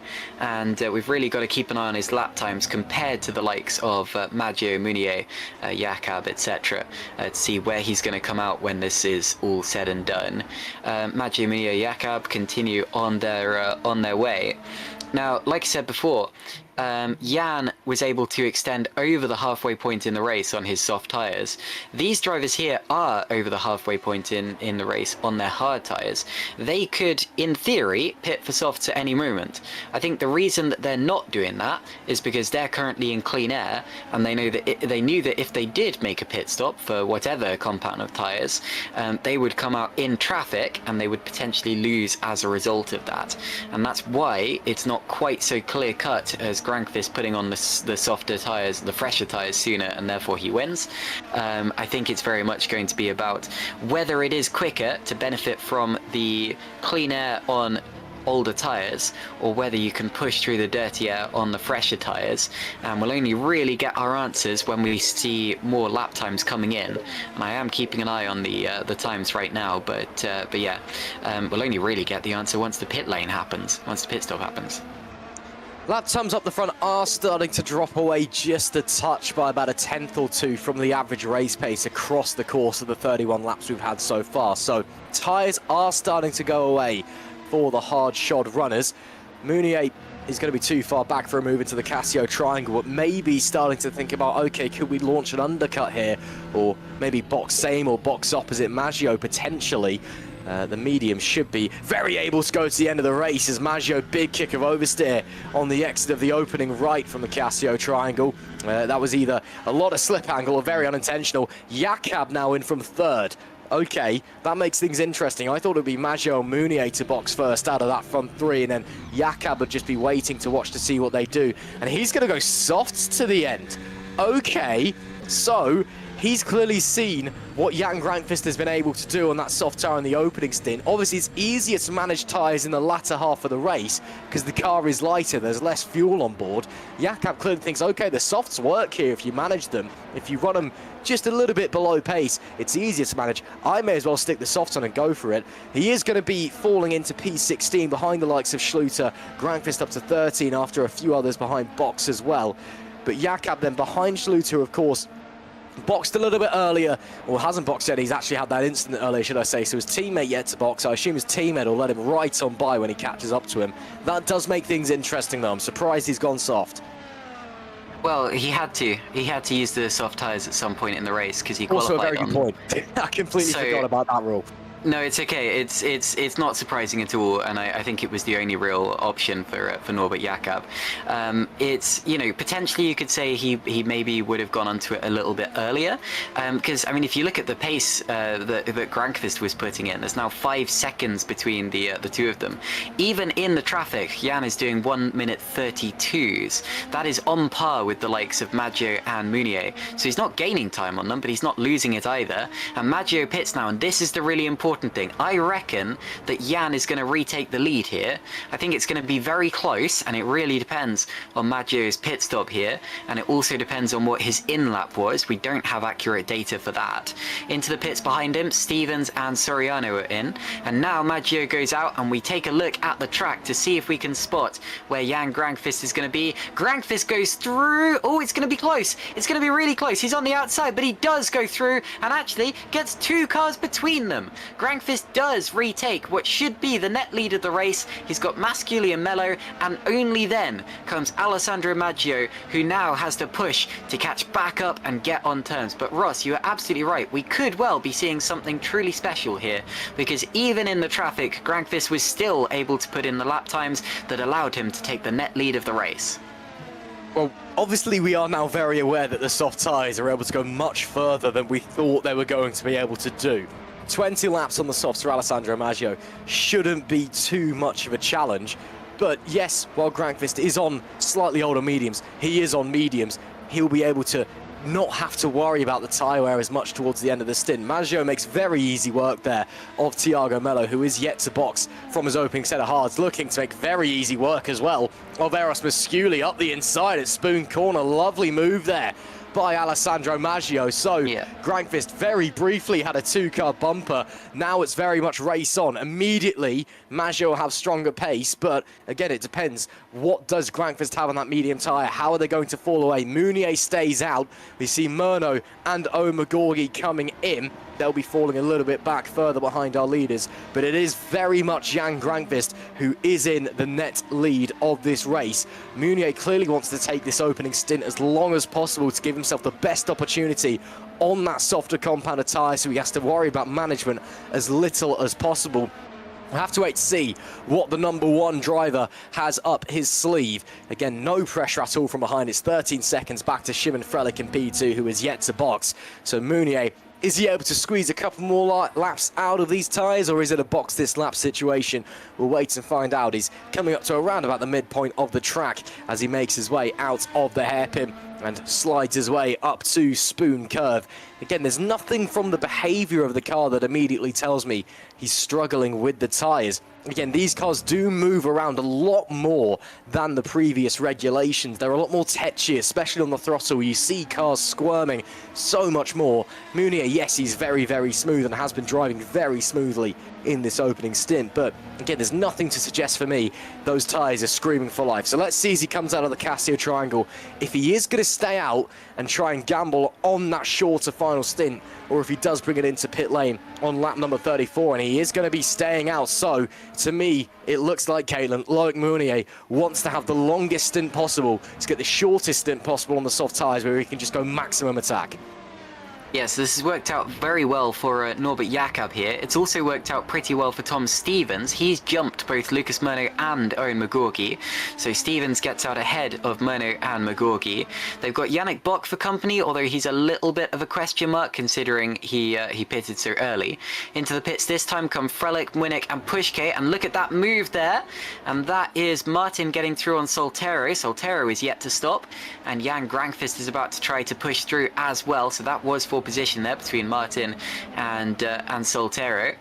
Oscar, we worked out the other day, is probably the youngest driver in the Super League field at just 22 years old, not 22, 18 years old. I was distracted by the fact he's got the number 22 on the back of his car. That puts him on par with, I think, the youngest Super League champion, who would have been Jake Dennehan a few years ago, also at the age of 18, unless I'm very much mistaken. It's one thing that we really should get to know more about the drivers, just their individual personalities, their experience within not just sim racing but the real world as well. And you know, we're so used to seeing these names on a screen and these cars to match up with them, but there's real people piloting these machines. And in Oscar Soltero's case, you know, a very young person with a you know, a mature head on young shoulders, and he's got a good career in front of him, I'm sure. Other drivers may be a little bit more experienced. They may have, you know, they may have careers that they've been going at for a while, and they do Super League on the side, but they're still able to put in the time for it, and that's always very admirable as well. But coming away from that for a second, because into the pits has come Loic Mounier and also Carlos Martin, and you can see up in front, Grankvist does make the move back for the lead of the race, and Maggio is going to try to follow him through, and nearly gets run out of road, and that's a bold one because he's going to go for it on the exit, and he sweeps by Oscar Soltero now. So it's Grankvist first, followed by Maggio. Soltero is third. I imagine he's going to give that place to Mounier pretty quickly now, but Maggio has definitely gained. Now, I was going to mention before, when I saw that Maggio was on those soft tyres, he is going to push. I know that Grankvist in the early stages of the race did not want to push on his soft tyres. He wanted to give them a nice gentle introduction. Maggio, we know, is going to push, partly because he has to. If he loses Jan Grankvist, he's going to lose him forever, but also as Norbert Jakob makes a dive up the inside of Oscar Soltero there, that is a good move as well. Loic Mounier, though, has got through into third position, at least in the net order. But yes, yeah, partly because Maggio has to push to keep up with Grankvist, but also because that is simply in Alessandro Maggio's nature. You know, he you know, with respect to him, has never been the best driver at tyre conservation. He is full push, full commitment, full power, and that's what we're seeing from Alessandro now as he hunts down Jan Granqvist. And this time, actually, he's really close. He might actually have a swipe at him for the lead. Have to wait and see. Maggio is all over the gearbox of Jan Granqvist with those soft tyres on. Granqvist already trying to break the toe on the exit of the final corner. Maggio has to go the long way round, but will surely get it done down into turn one. Does get it done down into turn one. A change for the lead. Maggio back in front after leading most of the opening stint. And well now, ladies and gentlemen, boys and girls, all others who may not abide by the societal gender binary, it is game on here at Suzuka. It's all about now, what is the pace in that Valley Esports car? Can those soft tyres manage that pace long enough? What does Granqvist have in his locker with those mediums as Maggio continues to clobber the curbs at Degner number one? And just behind them as well, Caitlin, Mournier, Jakob right there, Javi Roast not far away as well. Sergio Fletcher could potentially still be in the conversation on lap number 37 of 53. We've got a race on our hands. We do indeed. Now, Maggio has just got to sit exactly where he is and really try to bring those tyres home. He's got a 8/10 of a second buffer out in front, and he knows that Granqvist cannot really overhaul that, at least not without getting significantly closer. If Maggio can maintain that gap, he's just got to win at the slowest speed possible, lead at the slowest speed. The trouble with that is that Loic Mounier's lap times are actually pretty blistering at this point in time. He's getting on terms with Granqvist now, and he's probably going to have a swipe at him down the straight. I'm just keeping an eye on the gaps. He may not quite be close enough. We'll find out in just a couple of seconds time. But even if not this time around, Loic Mounier is looking like the fastest driver on track at this point in time. And that does tend to be the case where Mounier comes into play later on in races. So Maggio leads from Granqvist, Mounier, Jakob and Roos. We do believe that that is the net order. To be honest, pretty much everything that we're seeing at this point in time is the net order, as other drivers have pretty much made their pit stop strategy complete. There's Mark Schluter in 18th, just ahead of Masculi and Walk, who are side by side. They've now gained a place as well because Yannick Bock has made his second stop. Bock, I think, is possibly the only person on a two-stop strategy at this point of the day. And you can see it says he's lost 14 places, but that's partly because we're still waiting for his strategy to shake its way out. Maciej Winnick appears to have been the biggest gainer of the order, once again, up 10 places from his starting point. And really, I think that says more about his qualifying pace than it does about his race pace, because we know already that Winnick is extremely fast. He's a several-time GPVWC Super League race winner, and I think that if he could be a little bit more of an all-rounder, you know, get the qualifying and the race both sorted, then he could be a real championship contender. But he has got the race pretty much sorted so far, up 10 places to 14th position. And with 14 laps to go as well, he still has more opportunities to climb up the order. On to the next lap we go, with Maggio just half a second ahead of Granqvist, who himself is just half a second of Mounier. And I noticed there Shimon Frelick was making a move on Jose Soriano into turn one, and I think he's made that stick. So both of the TOP esports cars now together in 9th and 10th places. Yeah, nice stuff there by Shimon Frelick. Gets it into the top 10 from him. Still really, really tight here up the top between this top three. And then just a little bit further back, Jakob Roos Fletcher also there. Very, very close as we go on board with Shimon Frelick. See the move that got him into the top 10. Looked like it was pretty simple as we caught the back end of it. Yep, DRS, bit of battery dump on the soft tyres up the inside down into turn one. Simple, textbook stuff, but so effective as well for the Polish driver. Only the two retirements so far in this race, Jarl Tyne and Sven Schubert.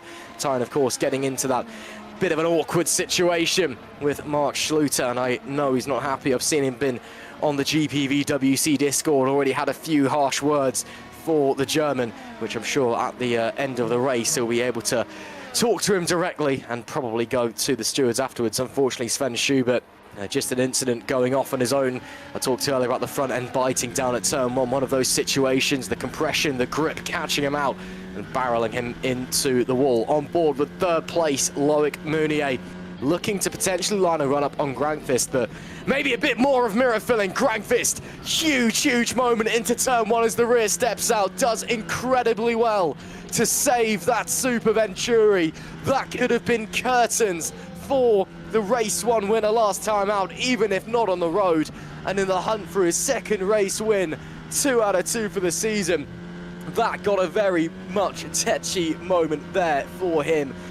But it's still so much pressure for these drivers. You can see these mistakes maybe trying to creep in, the pressure, the fatigue starting to get to them. I wonder what is racing through the mind of Alessandro Maggio right now. He's only got 1 Super League podium to his name, hasn't won a GPVWC race since 2024. And behind him lies the 2024 champion, and just behind him is the reigning champion. There must be all the weight of the world on the shoulders of the Italian, who last year had more disconnects than race finishes. He looks like he sorted out his internet troubles in 2026, and it looks like he's sorted a lot out in terms of race pace as well. But again, will those softs last compared to the mediums of Grankvist? Grankvist right now looks a little bit more concerned with Meunier behind, who has a little bit of a look to the inside once again into the Casio triangle. The Frenchman clearly trying to fill the mirrors of his opponent, get into the back of the head of Grankvist just a little bit. We'll head on to lap number 41 of 53. Time starting to get a little bit tight here. Still though, Maggio, Grankvist, Meunier locked in a stalemate. Yeah, that was an incredible save a lap ago, and you see Tom Stevens now going for a move on Lucas Murno. But yeah, an incredible save a lap ago from Jan Grankvist. That was exactly the same start of an accident that Sven Schubert had, and of course Sven ended up in the barriers. And, you know, no disrespect to Sven, but that does show what an incredible driver Jan Grankvist is, that he was able to catch that so instinctively. Because it's not the kind of incident where, you know, there are some incidents where if you just kind of let the steering do its own thing, it ends up gathering itself up. That's not the kind of incident where that happens. You have to put on a little bit of opposite lock, but not so much that it snaps off in the other direction. And I think the fact that Jan was able to keep that position as well in second place really shows you what an instinctive driver he is. And he's still, well, he's breaking into and out of DRS range with Alessandro Maggio at this point, and you know, still in that lead battle. He's got Loic Meunier with him for company. These two who were fighting for so many different race victories a year ago, and he covers off the inside line. Meunier to the outside and just about manages to keep it on the road. Grankvist actually takes a bit of grass. Loic makes the move stick. The trouble is now they're onto the next straight, and well, Meunier does have DRS actually, so was close enough in the detection zone, but they both would have lost a little bit there to Alessandro Maggio. Loic doesn't care. He's made that move stick, and he may not have had the opportunity to do that if he'd waited until the straight. So that was proper opportunistic racing there from our reigning champion Loic Meunier. And you don't normally see overtakes there unless somebody has properly made a mistake out of spoon, or somebody else is getting really desperate. But Loic actually came from quite a long way back into 130R, got very close to the back of Jan's car, and then, well, we'll see it from on board. At this point, it looks like he's got no chance. And then he's getting closer and closer. He's probably using quite a lot of the battery. Jan goes defensive. Loic goes to the outside line, makes the corner. Perfectly legitimate move, and he's up into second. Jan did clip the curb slightly on the way in as well, which would have taken a couple of Ks off of his speed. So it was very much an opportune moment for Loic Meunier. Even if he was trying to dump the battery to get closer, he was probably trying to set the move up for turn number 1. But when you get yourself an opportunity like that, and you're someone like Loic Meunier who can pull amazing things off like that, you can't really say no, can you? So it's now Maggio, Meunier, Grankvist, who all three of those now out of DRS range of each other. Xavi Roast, that being said, now trying to put the pressure on Grankvist. We were thinking earlier on, was this an inspired strategy? Was it the beginning of something special? It's now looking like the mediums of the tyres that you want to be avoiding, because Grankvist currently looks a little bit all at sea, because Xavi Roast is going to sweep through in the Adonis and get it done before the braking zone of turn 1 and make it third place. So the Spaniard up into the podium places, and just behind Grindfist, Jakob and Fletcher as well, who I'm sure will be hungry for more points on the table here in round number 2. And what started out so promising for Jan Grindfist is potentially turning into a little bit of a nightmare here, because the Finn has dropped 2 places in 2 laps, has slipped out of the podium positions, and now is losing a whole host of time and is under real pressure from those behind. This is fantastic. Alessandro Maggio, who has never won a Super League race, versus Loic Munio, who was only 5th in the last one on pure pace, versus Xavi Rose, who's never even had a top 10 in a Super League race, although admittedly has qualified significantly better that on several occasions and has been a little bit unlucky. But any of these 3 drivers would very gladly take a win today. Loic, of course, got his first Super League race win a year ago at this track after very nearly snagging it the race before. And there are some predictions coming in. Ed Hunter in the YouTube chat saying he believes that Loic is on for another Japanese Grand Prix victory. It's looking good at this point in time, but he would have to get past Alessandro on the track, and Alessandro will not be particularly eager to give up that first race victory that he so desperately wants. I said before the start of last season I expected Alessandro would get a victory in the 2025 season. I was laughed at for that. And to be honest, it did end up looking pretty laughable, but partly because of factors that were out of Alessandro's control, his internet, everything that let him down last season. This year he has a much better chance, and he's still running, and he's still running well. Moritz Krop now around the outside of Jukka-Pekka Lalu, holds it around the outside. The outside of turn 1 doesn't seem to be working very well today, and look at this as they're still side by side in the S's, and the inevitable contact happens. Whoa, and Lalu goes around, and Krop goes through the grass to avoid him, and Lalu now rejoins in a safe part of the road. Oh, and Krop's still spinning. Krop is going to lose way more positions than that, and unfortunately the driver who gave us the onboard lap of the circuit before the broadcast truly began has dropped right to the back of the order now, down into 23rd. He's going to lose another position there, 24th position behind Jeffrey Fournier, and that's a really unfortunate one. So what happens here is that neither of them is on the ideal line. Neither of them is able to take the ideal line going into the S's. Neither of them wants to give way. Lalu runs wide, comes back into the side of Krop. I don't think Krop did anything wrong there. The only thing he did do wrong was that he was too eager trying to rejoin the road, and the car couldn't take it with the reduced grip that he got on the grass, and that's why he ended up making a bad situation worse and having to reverse out of it. But yeah, very unfortunate situation for Moritz, because I don't think that initial contact was his fault. And for Lalu, I do think it was a mistake, but I can see why it happened, because when you get forced off your line like that, it's so difficult to gather it up, Russ. Yeah, it looks like Lalu just maybe overreacted a little bit to Krop being on the inside, and then suddenly he's, they're touching. Great job by Carlos Martin to avoid that one and take that 15th place as well. To me, that's just pure racing incident. No one really at fault there, just 2 cars trying to go to one place, but not in a rude, aggressive manner, just both getting shoved offline a little bit, trying to figure out what's going on in the heat of battle this late in the day. When you're tired, you've been staring at a screen for hours, which your brain isn't meant to be able to do. It starts playing tricks on you. You start losing focus, you stop thinking straight. And I think that is what's just happened there a little bit. So for me, racing incident, I'm sure the DC will have a look at it as well.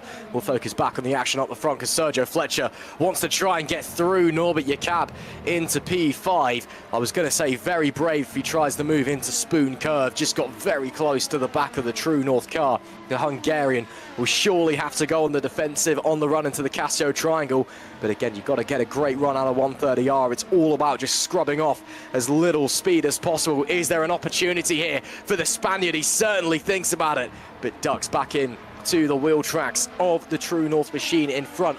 Will stay there, see if he can dump the battery, set it up for down into turn number 1. Jakob does have DRS though, makes it a little bit more difficult for Fletcher, who we ride on board with.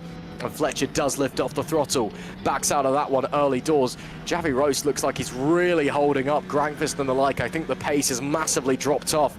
Look at that, 6.5 seconds away from race leader Maggio now is Javi Roast. So yeah, he's really struggling for pace at the moment, is he, and desperately trying to hold on to get his first Super League podium. And then Grankvist, Jakob, Fletcher all behind, trying to force their way through, see if they can pick up that bronze trophy, or the metaphorical one anyway. So for the race lead, pending a disaster of course, it's very much Maggio against Mounier. But for this final podium place, getting very, very tired out there, because Javi Roast looks like he's the cork in the bottle, that metaphorical moving chicane as it stands. Maggio, it looks like Mounier is within DRS of him, or thereabouts now, but not under any real pressure. Well, that's going to build and build and build as we get into the closing phases of this race. And really at this point, it's like not only who has the pace, but who's got the bottle as well. Can Maggio keep it on the track? Can he keep Loic Mounier behind? As wow, what a move up the inside of 130R. Loic Mounier's just pulled something unbelievable out of the bag to take the lead of the race. It may have been a mistake from the Italian, but the reigning champ's looking to go back to back at Suzuka. That was unreal, and he's still trying to break the toe down the straight. This fight isn't done yet on the run to turn one. Can Maggio try something onto the grass? They're still going to continue racing. Maggio will have to take a moment to rest, recuperate, regroup. Almost a race-ending collision for the pair of them. But Loic Mounier, wow, that was special from the Frenchman. I can't take another crash for the lead, not 2 races in a row. Watch this. Now, I can't believe that Maggio didn't take his normal line into the corner. He leaves the door wide open for Mounier, seems to back off. I wonder if he thought that Mounier was going to get him into the corner and then, you know, was going to try to get him back with the battery, but I've never seen anything like that. And then coming out of the corner, Maggio did get a good run. He got the DRS. You can see that Mounier feels threatened because he's weaving about. Now, this is a baffling decision.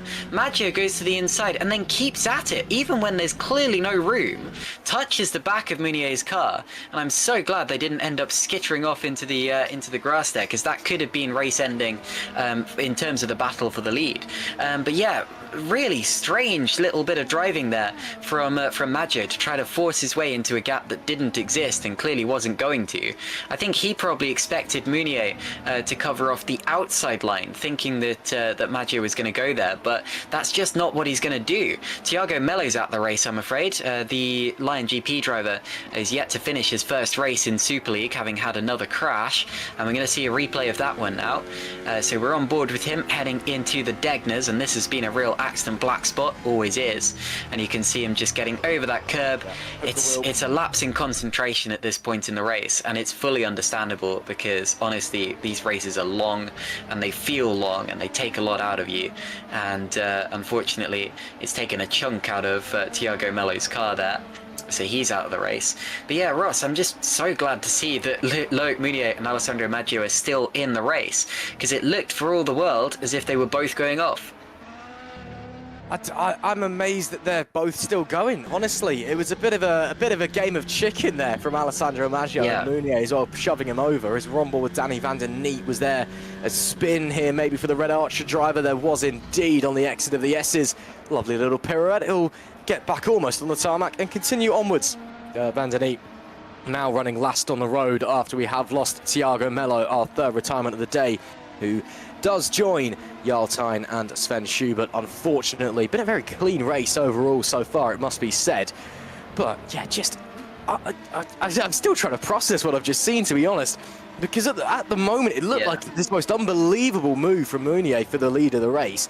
Maggio either just got it wrong and turned it too late, maybe he touched the grass slightly on the way in, or maybe he just wanted to try and let Mounier through and see if he could push on by, as we're getting very close now into the Casio triangle between Rose, Grankvist, Jakob and Fletcher once again.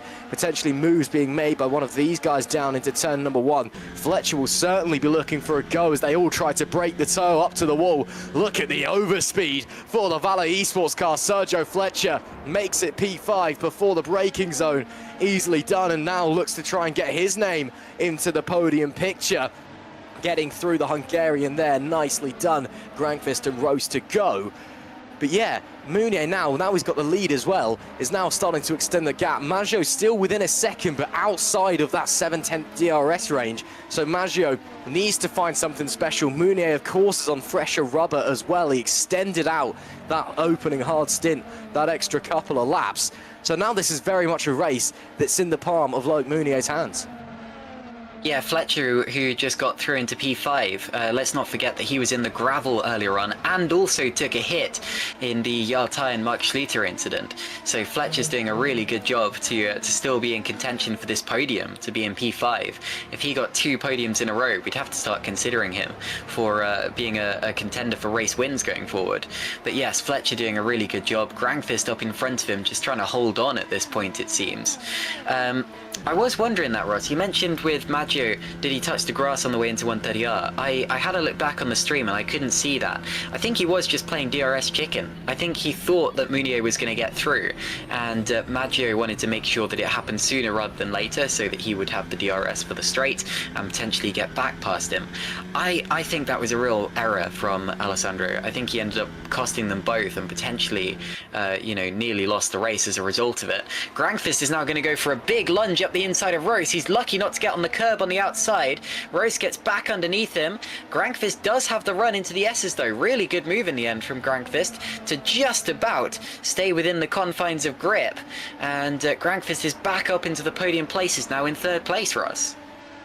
Great stuff there by Jan, getting the elbows out in the dying phases of this race and pushing his way back into the podium places. We saw this at the back end of his opening stint as well. He just suddenly up the wick. Was that Rose into the gravel there a little bit? And big time into the gravel now is the Spaniard. That's going to allow Fletcher by, surely going to allow Jakob by as well. They're going to go wheel to wheel into the hairpin. Javi Rose is just going to get away with it. Only drops 1 position.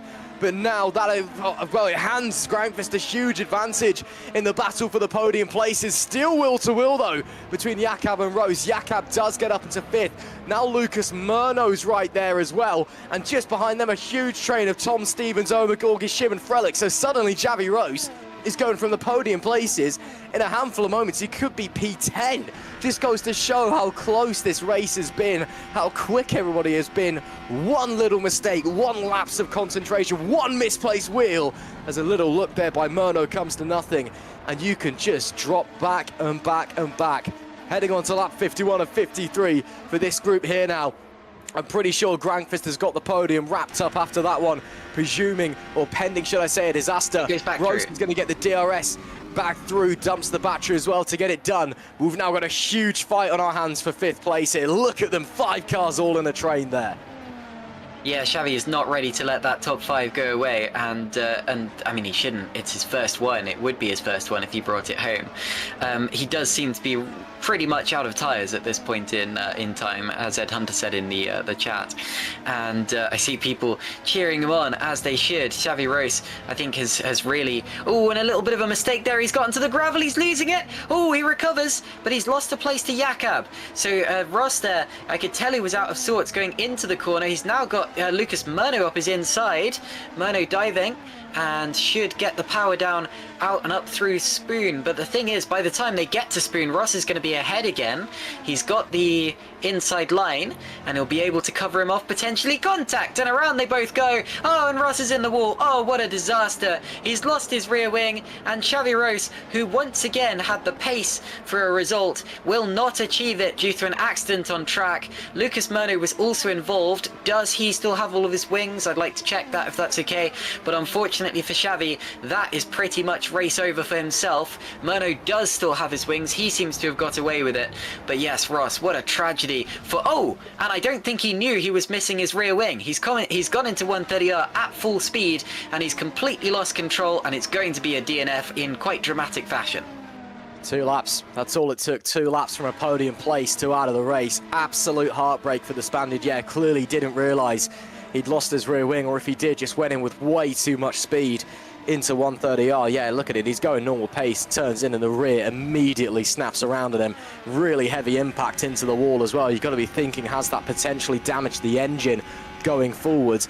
Here's the initial contact with Murno into Spoon. Rose probably should have given him a little bit more room there on the inside. The new rulebook, Rule 4.1, or 4.4.1 should I say, if you do have your front axle in line with the rear axle of another car, they are supposed to give you the room on the inside. And to me, it looks like Xavi Rose just tried to sweep it in and didn't quite have it confirmed. Great save from Lucas Murno to stop it going round. Actually did touch with Frelick on the exit of Spoon there as well as he rejoined the racetrack. And that was 2 mistakes in 2 laps down at Degner from Javi Rose. And the second one, well, it's led to another incident, and it's led to even more heartbreak for the Spaniard, and you do have to feel for him. Up the front, though, now with a 2-second advantage, the reigning champion, the race winner last time out of Suzuka, it was round 3 last year. Loic Mounier has got 1 more tour to go, and he can cruise on home. Meanwhile, still fighting for P6 here, Tom Stevens getting assaulted by both of the TOPs behind. Can Omagorgi make magic happen with the last lap? Can Shimon Frelick follow him through? Can Murno make up lost ground after that incident? Look at Stevens trying to break the toe. Magorgi will sweep by. Can Frelick join him as well? And he will just about, I believe. Yes, he does.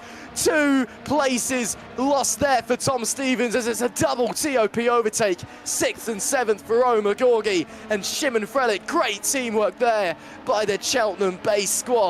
And Tom Stevens has got to be scratching his head thinking, how on earth did they get the run on me there? And now he's trying to defend from Murno as well. Maybe tyres dropping off late in the day for a lot of drivers. Aboard the TOP train on the last lap, the Esports Express going through, and we're going to see a replay of that now from onboard Shimon Frelick as he gets a healthy double dose of DRS. And yeah, you can see Tom is just completely out of battery, completely out of run at that point, and nearly runs into the back of Shimon Frelick as they go through turn 1 and 2, and just about manages to make it through in one piece. More yellows on the last lap. It's still not over yet, but we continue on. Okay. Loic Mounier, what a drive. He is going to, well, he's got it now. He's 2.5 seconds in front at the track where he picked up his first GPVWC Super League victory a year ago. He's going to do it again. He weaves across the line and spins, but it doesn't matter because Loic Mounier has won the Japanese Grand Prix. Alessandro Maggio with a spirited drive claims a personal best of 2nd position. Jan Grankvist is 3rd. Then it's going to be Fletcher in 4th. Jakob in 5th. That's his personal best in Super League. It should go without saying. Magorgi is 6th, then Shimon Frelick, Lucas Murno there, good drive for P8, Tom Stevens P9, Jose Soriano is P10. Murno and Stevens were swapping places even out of that final corner there, so we may have to look at a replay of that one. But yeah, it's a good drive from Soriano too, from a little way down on the grid. We haven't really spoken about him much today, but he was quietly consistent and ended up with a top 10 result as a result of that one. Winnick, Fischer, Pushke, Martin and Schluter should claim the other points, so good recovery drive from Schluter after his mistake to cause the incident with Tyan, although he may still have something to answer for with that one. We'll wait and see with the stewards. And then that's that. You see your order.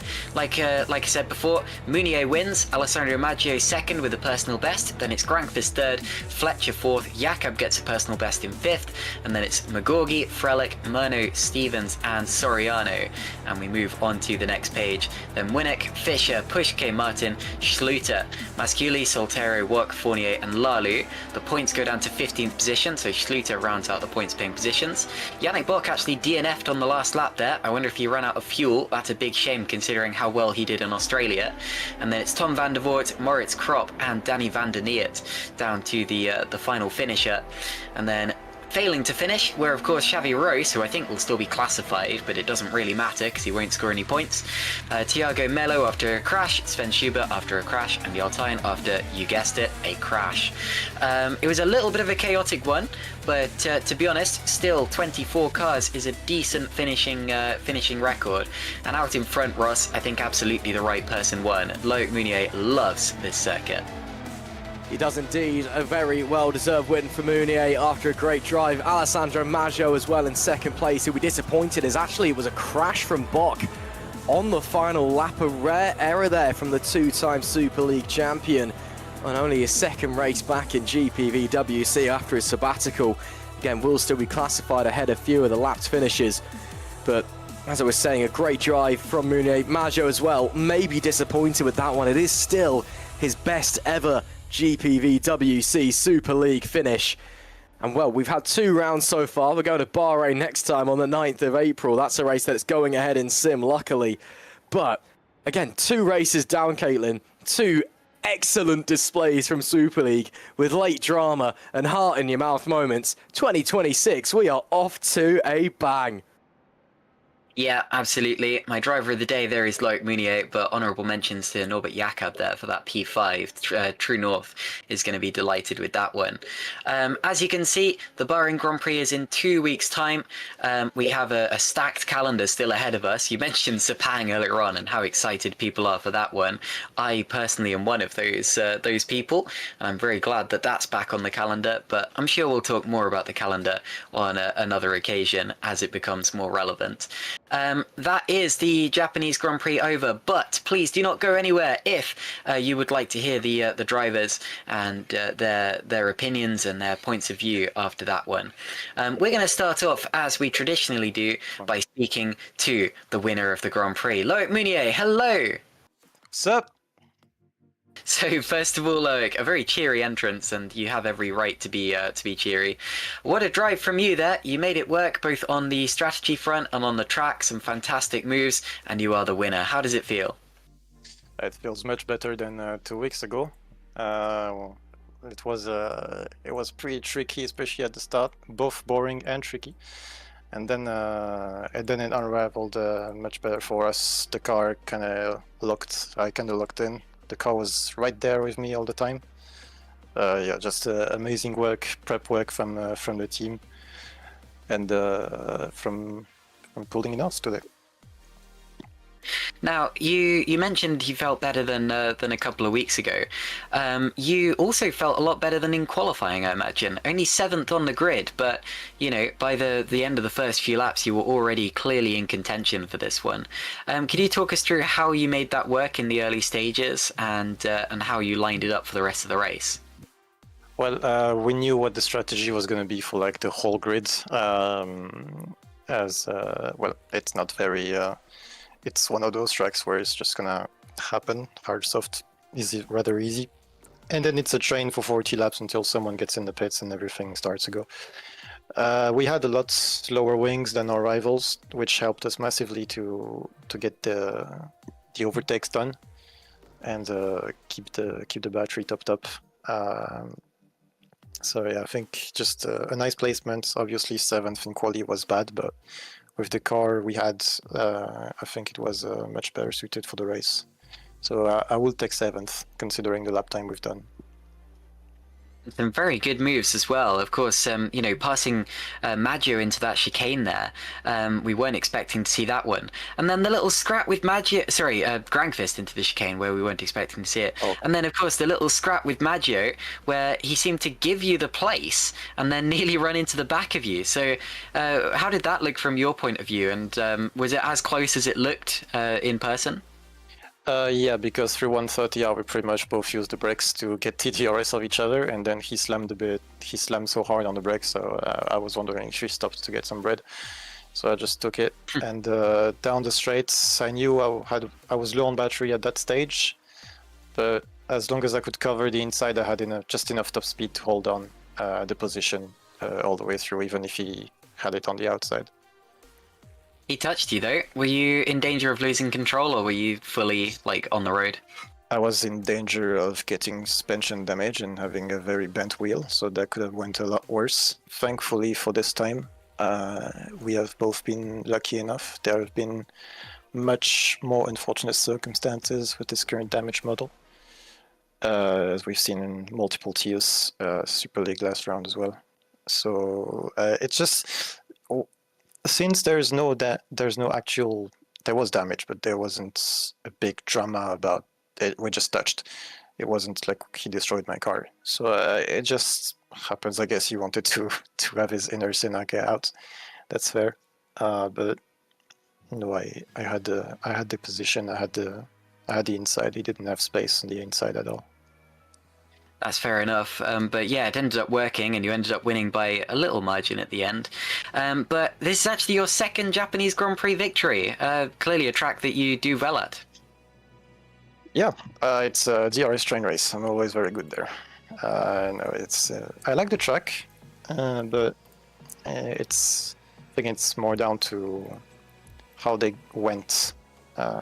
You think it's a DRS train, then there's some surprise element getting out, and then it's who adapts the best in the situation. The moment I snip past Jan, the moment Maggio tries to play DRS mines, or even just it's those little moments where you just grab anything that happens in front of you and you take it for yourself. Fantastic. Well, congratulations. That's a race victory, and you're now provisionally in second in the championship. Before we let you go, Russ, you're still here, I presume. Do you have anything to add to Loic? Yeah, I am still here. I've got a couple of minutes before I do need to shoot off, unfortunately. That's okay, that's okay. Loic, great race from you. Yeah, brilliant job in that final stint as well with the pace. And, of course, as we've said, back-to-back Japanese Grand Prix victories for yourself as well. So is this potentially already you staking a bit of a claim to go back-to-back championships, maybe? What do you mean claim? I'm always there. Yeah, that'll do. I've got my quote for the headline now, so... All right, sounds good. Thanks. Thank you, Ross. Thank you very much, Loic. Fantastic. Okay. All right, then. We're going to make our way through the podium, and we're going to speak now to the man of the hour, Alessandro Maggio, who has claimed a personal best with second position. Alessandro, congratulations on another podium, your second in Super League, and your first second position. Thank you.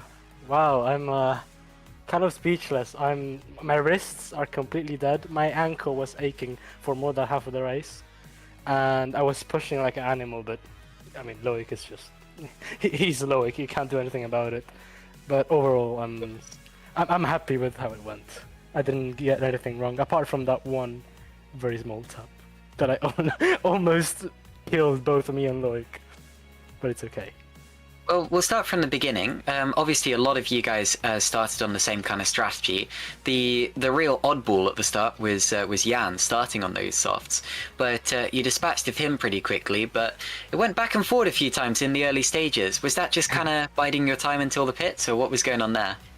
Yeah, I mean the plan was to kind of be calm at the start and extend as much as you can with the hards, because obviously it will come back to you later on if everyone is doing the same strat, because it's very hard to overtake here at Suzuka. So we would just, bide our time. Jan did choose to start on the softs because on the race sim, he tried that strat and it almost worked, but something happened there and he didn't win. And well, this race, it was kind of different for a number of reasons. Number one, Loic was there, so it was a bit harder to, keep him at bay. Yeah, I mean, we knew that the strat pretty much 2/3 of the grid did was the optimal one, because it was very, very hard to overtake. And I think I put it on the right lap. I did get some traffic when I came out, because, Carlos and Oscar were trying to hold up the group for Loic to have enough of a gap, but... yeah, I mean, ultimately, obviously, I did have the advantage on Jan later on because he went on the mediums to get to the end of the race. But yeah, I mean, pretty good strat overall. I'm happy with how it went. Fantastic. Now, we do have to very quickly mention the little schmozzle you had with Loic Munier towards the end. That could not have been much closer. Were you just playing DRS chicken with him? Oh, yeah. Before we did play DRS chicken, because I did want DRS. I knew that from the moment he was below 7/10s, I said, okay, you know what? I know he's going to get DRS. He's going to pass me very easily. I'm going to get DRS, though. So I'm going to slow down before the corner and not in an unsafe manner. And yeah, for the next straight, I did have DRS. However, I was waiting for him to kind of open up the line for me into turn one. He didn't, and I kind of forgot how to drive for a moment there, but it's all good. It could have went much, much worse. I hope nothing comes off of that, but yeah, it was kind of scary at the moment. Yeah, I mean, it was scary for us. I can't remember the sounds I made, but I imagine they were spectacular. I don't think I've ever seen anyone run wider into 130R than you did there. DRS chicken, it's controversial, isn't it? Do you think that DRS is too powerful at the minute, or is it? Why do you guys feel the need to do that? I mean, that moment, it was just pure strategy. I knew he was gonna overtake me if he did have DRS, because he was gonna dump all his battery. He had less downforce than me, so he had more top speed. It was gonna be much easier for him to overtake me. Right now, I mean, the formula is pretty balanced. You have, the battery thing, which recharges every lap, every time you brake or lift, which is good. I very much enjoy the drive that way. DRS, it is still DRS. It's an overtaking aid, so it's supposed to help you overtake. And well, it's done just that. It's a bit different from last year, obviously, because the gap is smaller, so you have to be a bit closer to the car in front, and their TR doesn't really help you with that. But I think, honestly speaking, this is the perfect formula. Fair enough. I'm just saying that, yeah, DRS is supposed to help you overtake, but if you deliberately get overtaken to get the DRS, surely that defeats the purpose. Well, yeah, but I mean, I did have enough of a gap to do that. If we were still like in the pack, I wouldn't have gotten the chance to do that. It was just something that popped up in my mind and thought it would work. It almost did, so it was just a strategy at that one point. I did think it was gonna work. It didn't. Well, fair enough. But yeah, no. Honestly, as much as we have spoken in the past about your internet, your tire wear, everything that's kind of held you back in the past, I really think that you're getting there, and I think that you should be very proud of a PT result today. And I have a little cherry on top of that cake. Provisionally, I believe Vale are leading the team's championship, which I would not have believed a year ago. Well, I mean, if it was a year ago, you would have been saying, "I told you so," to many people. But I would have been. It's okay. We're doing good. I think if I hadn't DNF'd last race for various reasons, it would have been even bigger of a gap. But honestly, I'm quite happy with how it's going so far. The team is it's doing a fantastic job. The setups are on point. The car is very nice to drive. And well, the only thing that's going to hold me back this season are some of the tracks, because I don't like a few, like Bahrain, for example. But yeah, hopefully we'll bounce back even stronger next race. Don't take a look at the calendar then, because otherwise you'll be a bit disappointed about what's coming next. But yes, before we let you go, Russ, do you have anything for Alessandro here? Yeah, I do. First of all, congratulations on a brilliant race, Alice. You drove absolutely superbly, even if it maybe wasn't the win that you would have wanted. But it's still your best ever Super League finish in P2, your second Super League podium. And, I know Caitlin said it, but it really seems like you've done a lot of work in the off-season. You've got your internet sorted, fingers crossed as well. So are we going to be seeing potentially a lot more podiums? Maybe not in Bahrain, but is this, really you now showing what you can do at a Super League level? I'm just going to say, keep an eye out for Jeddah and Imola. That's all I'm going to say. Oh, statement. Thanks, Alex. Thank you. Race in Imola as well, so yes, best of luck with that, Alessandro. But yeah, thank you for talking to us. Thank you. Good night. Good night. Okay, moving along the podium, we have Jan Gregfist. Jan, do you hear us? Yes, I do. Hello. Fantastic. Hello, Jan. So, first of all, I know we're here to talk about today's race, but I want to take it back a bit because we never truly congratulated you on the win last time out. It never really materialized at the time. But yeah, congratulations on your win in Australia. Must be a bit weird coming into this, having found out that you've got a win, having to go about it like it's another race weekend, because at the end of the day, it is. Yeah, yeah, I don't really know what to say other than, just normal prep. Only thing that really changed is that now I was leading the championship, and I believe I'm now leading the championship with that. Yeah. So, yeah.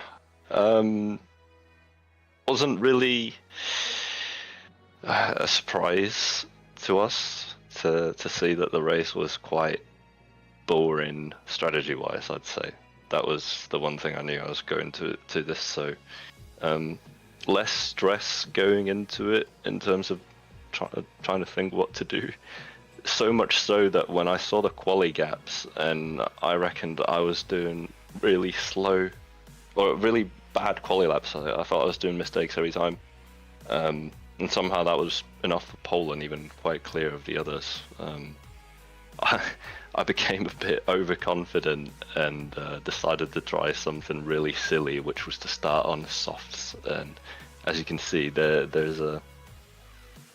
You can see why it was a bit of a silly idea. Well, we were certainly confused by it. You were the only driver to attempt that one.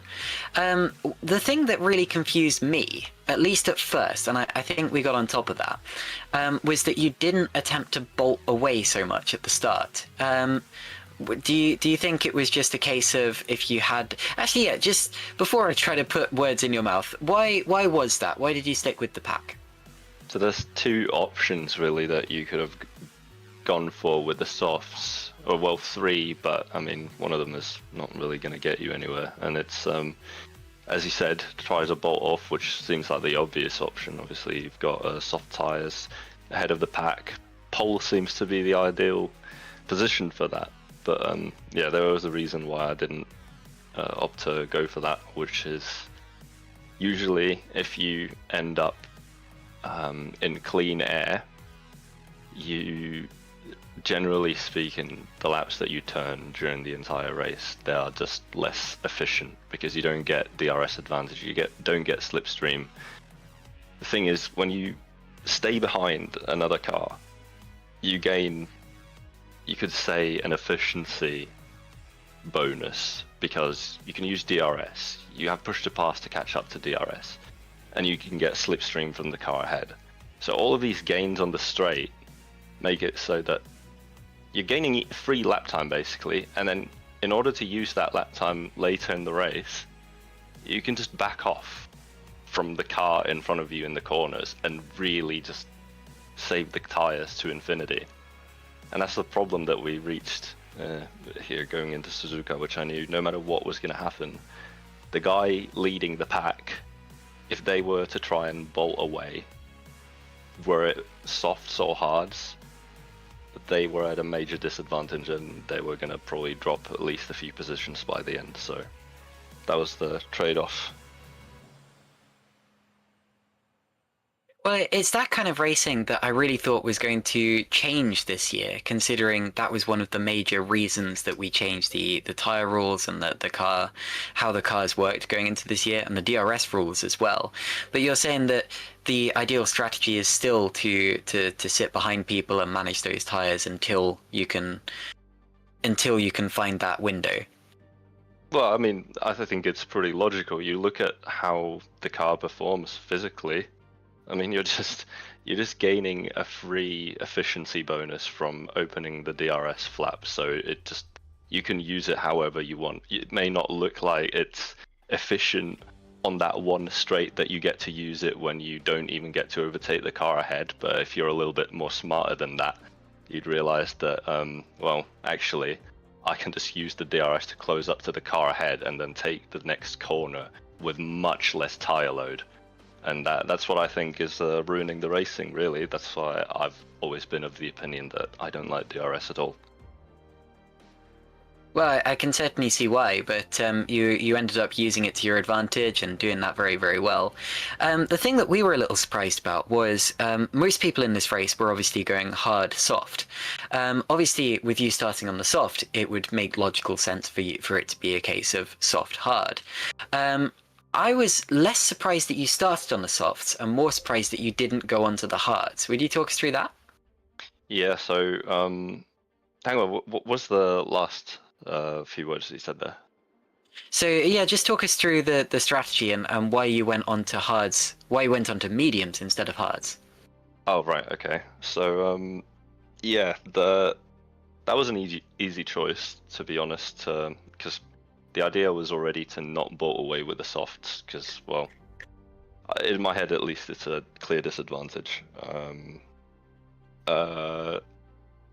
In terms of why I didn't go for hards, it's just, I mean, I could have undercut people massively, but it wouldn't have changed a thing about the fact that the train was still going to stay there for the entire grid that was running hards.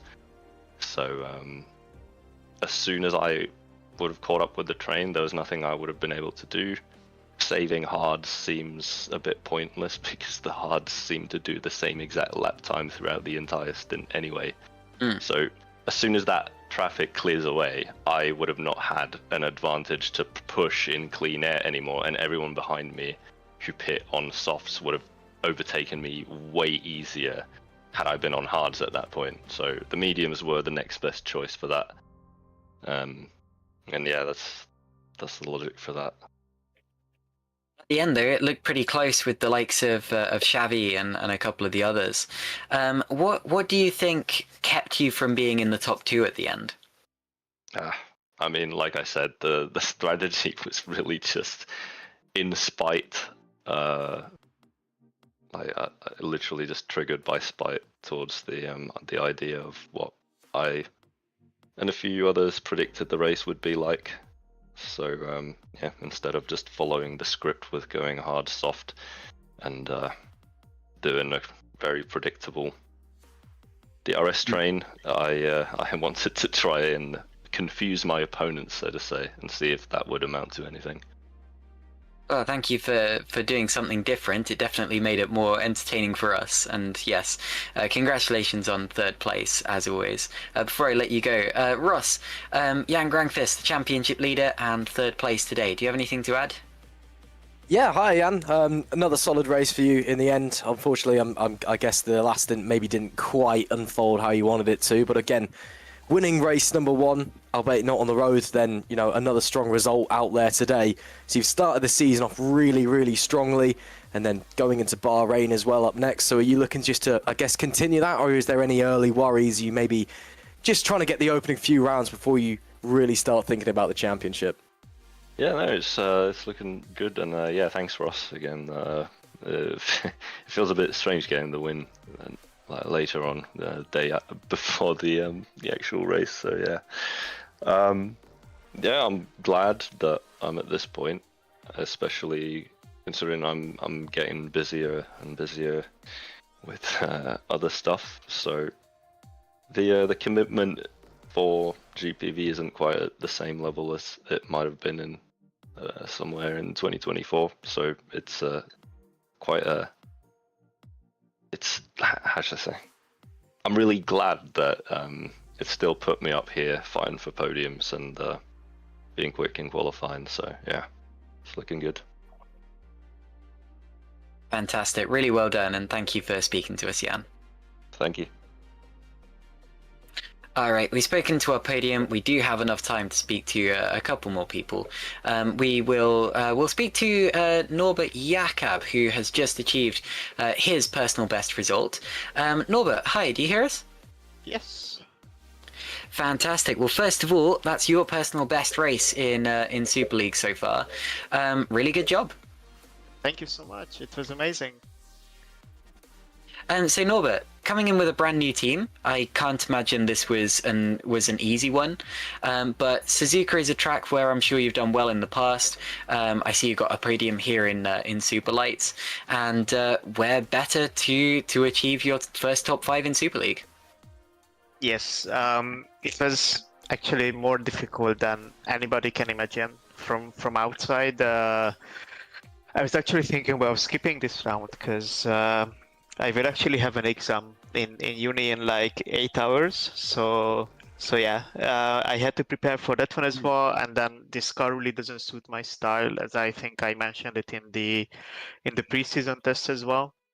So yeah, I was all over the place. And then in the final few days, I somehow managed to find myself a good foundation for this round. And yeah, basically in quali, I almost did my personal best. I was really satisfied with that P4. I think it was P4 that I got in quali. And yeah, on my last attempt, I was almost 2/10 up. Then I did a spin bird out of spoon, which, well, I think at this point I should do one spin every round. Otherwise, it's just not a complete one. So yeah, and then at the race start, I just wanted to stay close to the group within DRS. And yeah, I just really tried to survive. But I was struggling a lot. I had basically 0% of push to pass for the 2/3 of the race, so the sweat was real, and yeah, there were people flying all over the place around me. I think I saw Sergio spinning in the gravel. I had Xavi 3 times during the race, going in the gravel after Degner run. So yeah, it was actually quite a funny race. And yeah, strategy-wise, it was one of the most boring ones. We knew that everybody will do hard-soft or soft-hard, apart from Jan, because, well, Jan is an alien, so it doesn't really matter anymore what he chooses. But yeah, we got the teams and my personal best result in Super League so far, and yeah, I'm just super happy with everything right now. Yeah, well, I can tell you were certainly driving like you were happy with everything today. I'm surprised you were saying that Suzuka wasn't a track that suited you, but anyway, you've ended up making the most of what could have been a bad situation. Now, Norbert, I was going to say, we didn't really see the best of you in Australia due to that issue you had in qualifying, but we've really seen what you can do today. Is this what we should expect from you going forwards? Yeah, you know, this is a tough question, because if I say yes, then it will definitely not be what you will see from me in the future. So I will say that I think it was not me who was fast today. It was the others who were underprepared from other groups. So I really don't expect myself to be a contender for top 5 finishes yet, but I really expect it to change for like the second half of the season.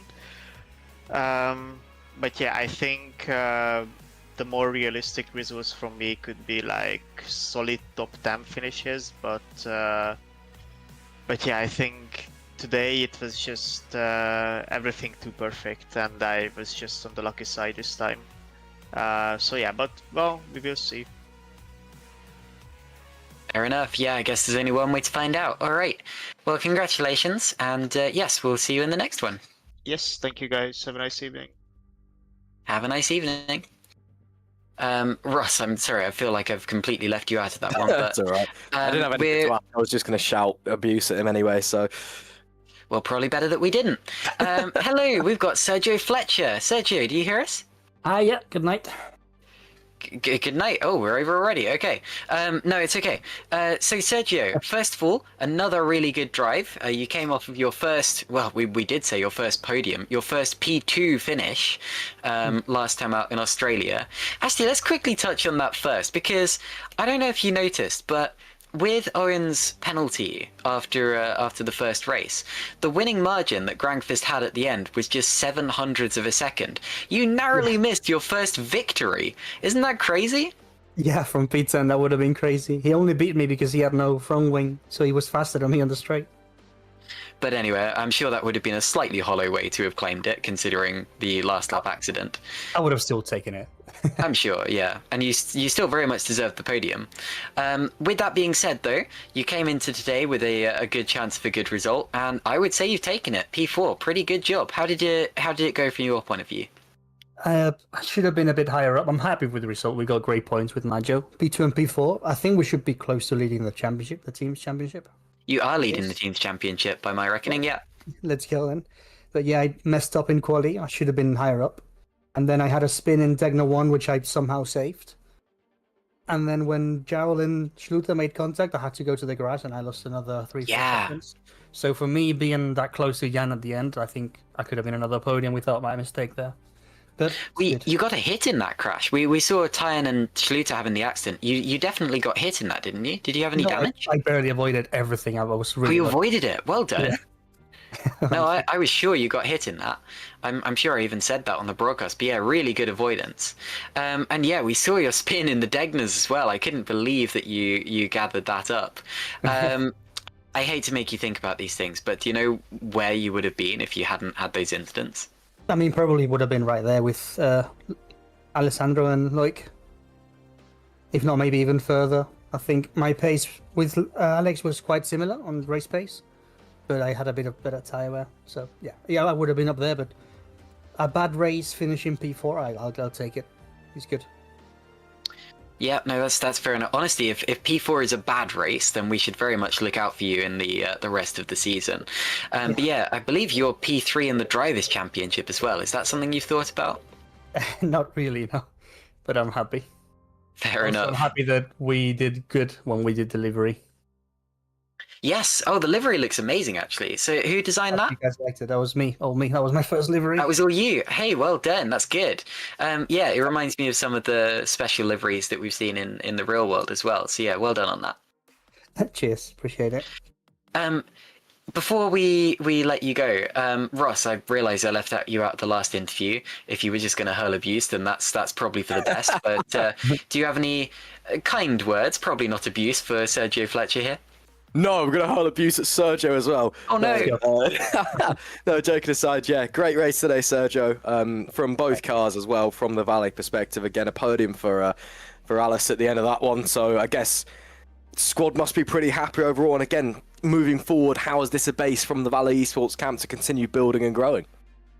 Oh, we expect it to be higher up this year compared to last year, but not this good. So we're basically going to try and maintain. I think that'll be the objective. At least maintain this line. What a start. Well, you know what they say. At the edge of every valley are the peaks. So I think you've reached those peaks. That was clever. That's clever. Well done. Thank you very much. Thank you very much. Okay. Yeah, thank you for speaking to us, Sergio, and well done on a very good result. Cheers. Have a great night. Thank you. All right, we're going to wrap it up there because I understand that it is now past 10 o'clock and I don't want to keep you all night long. But to be honest, Super League is something that we could do all night long. We are going to do several more times for the rest of the year. The next Super League race, of course, is in 2 weeks' time. That is going to be in Bahrain. That race is still going ahead, despite, of course, the real world conflicts cancelling the real life Bahrain Grand Prix. We don't have to worry about that because we are in the virtual world, and thank goodness for that. But yes, so that's going to be in 2 weeks' time. In the meantime, of course, keep your eyes out for FS2 on Tuesday, FS1 on Thursday, and of course SL2 Super Lights on the Tuesday after that. All of those are fantastic races, fantastic racing series, and I will be trying my best to tune into all of those as well and cheer on the drivers. And of course Academy when that happens. The Suzuka Race at Academy was absolute carnage, but it was still a lot of fun to watch, and I'm sure that you guys would enjoy those broadcasts just as much. But yes, from myself and Ross, thank you very much for watching, and we will see you in Bahrain. See you then.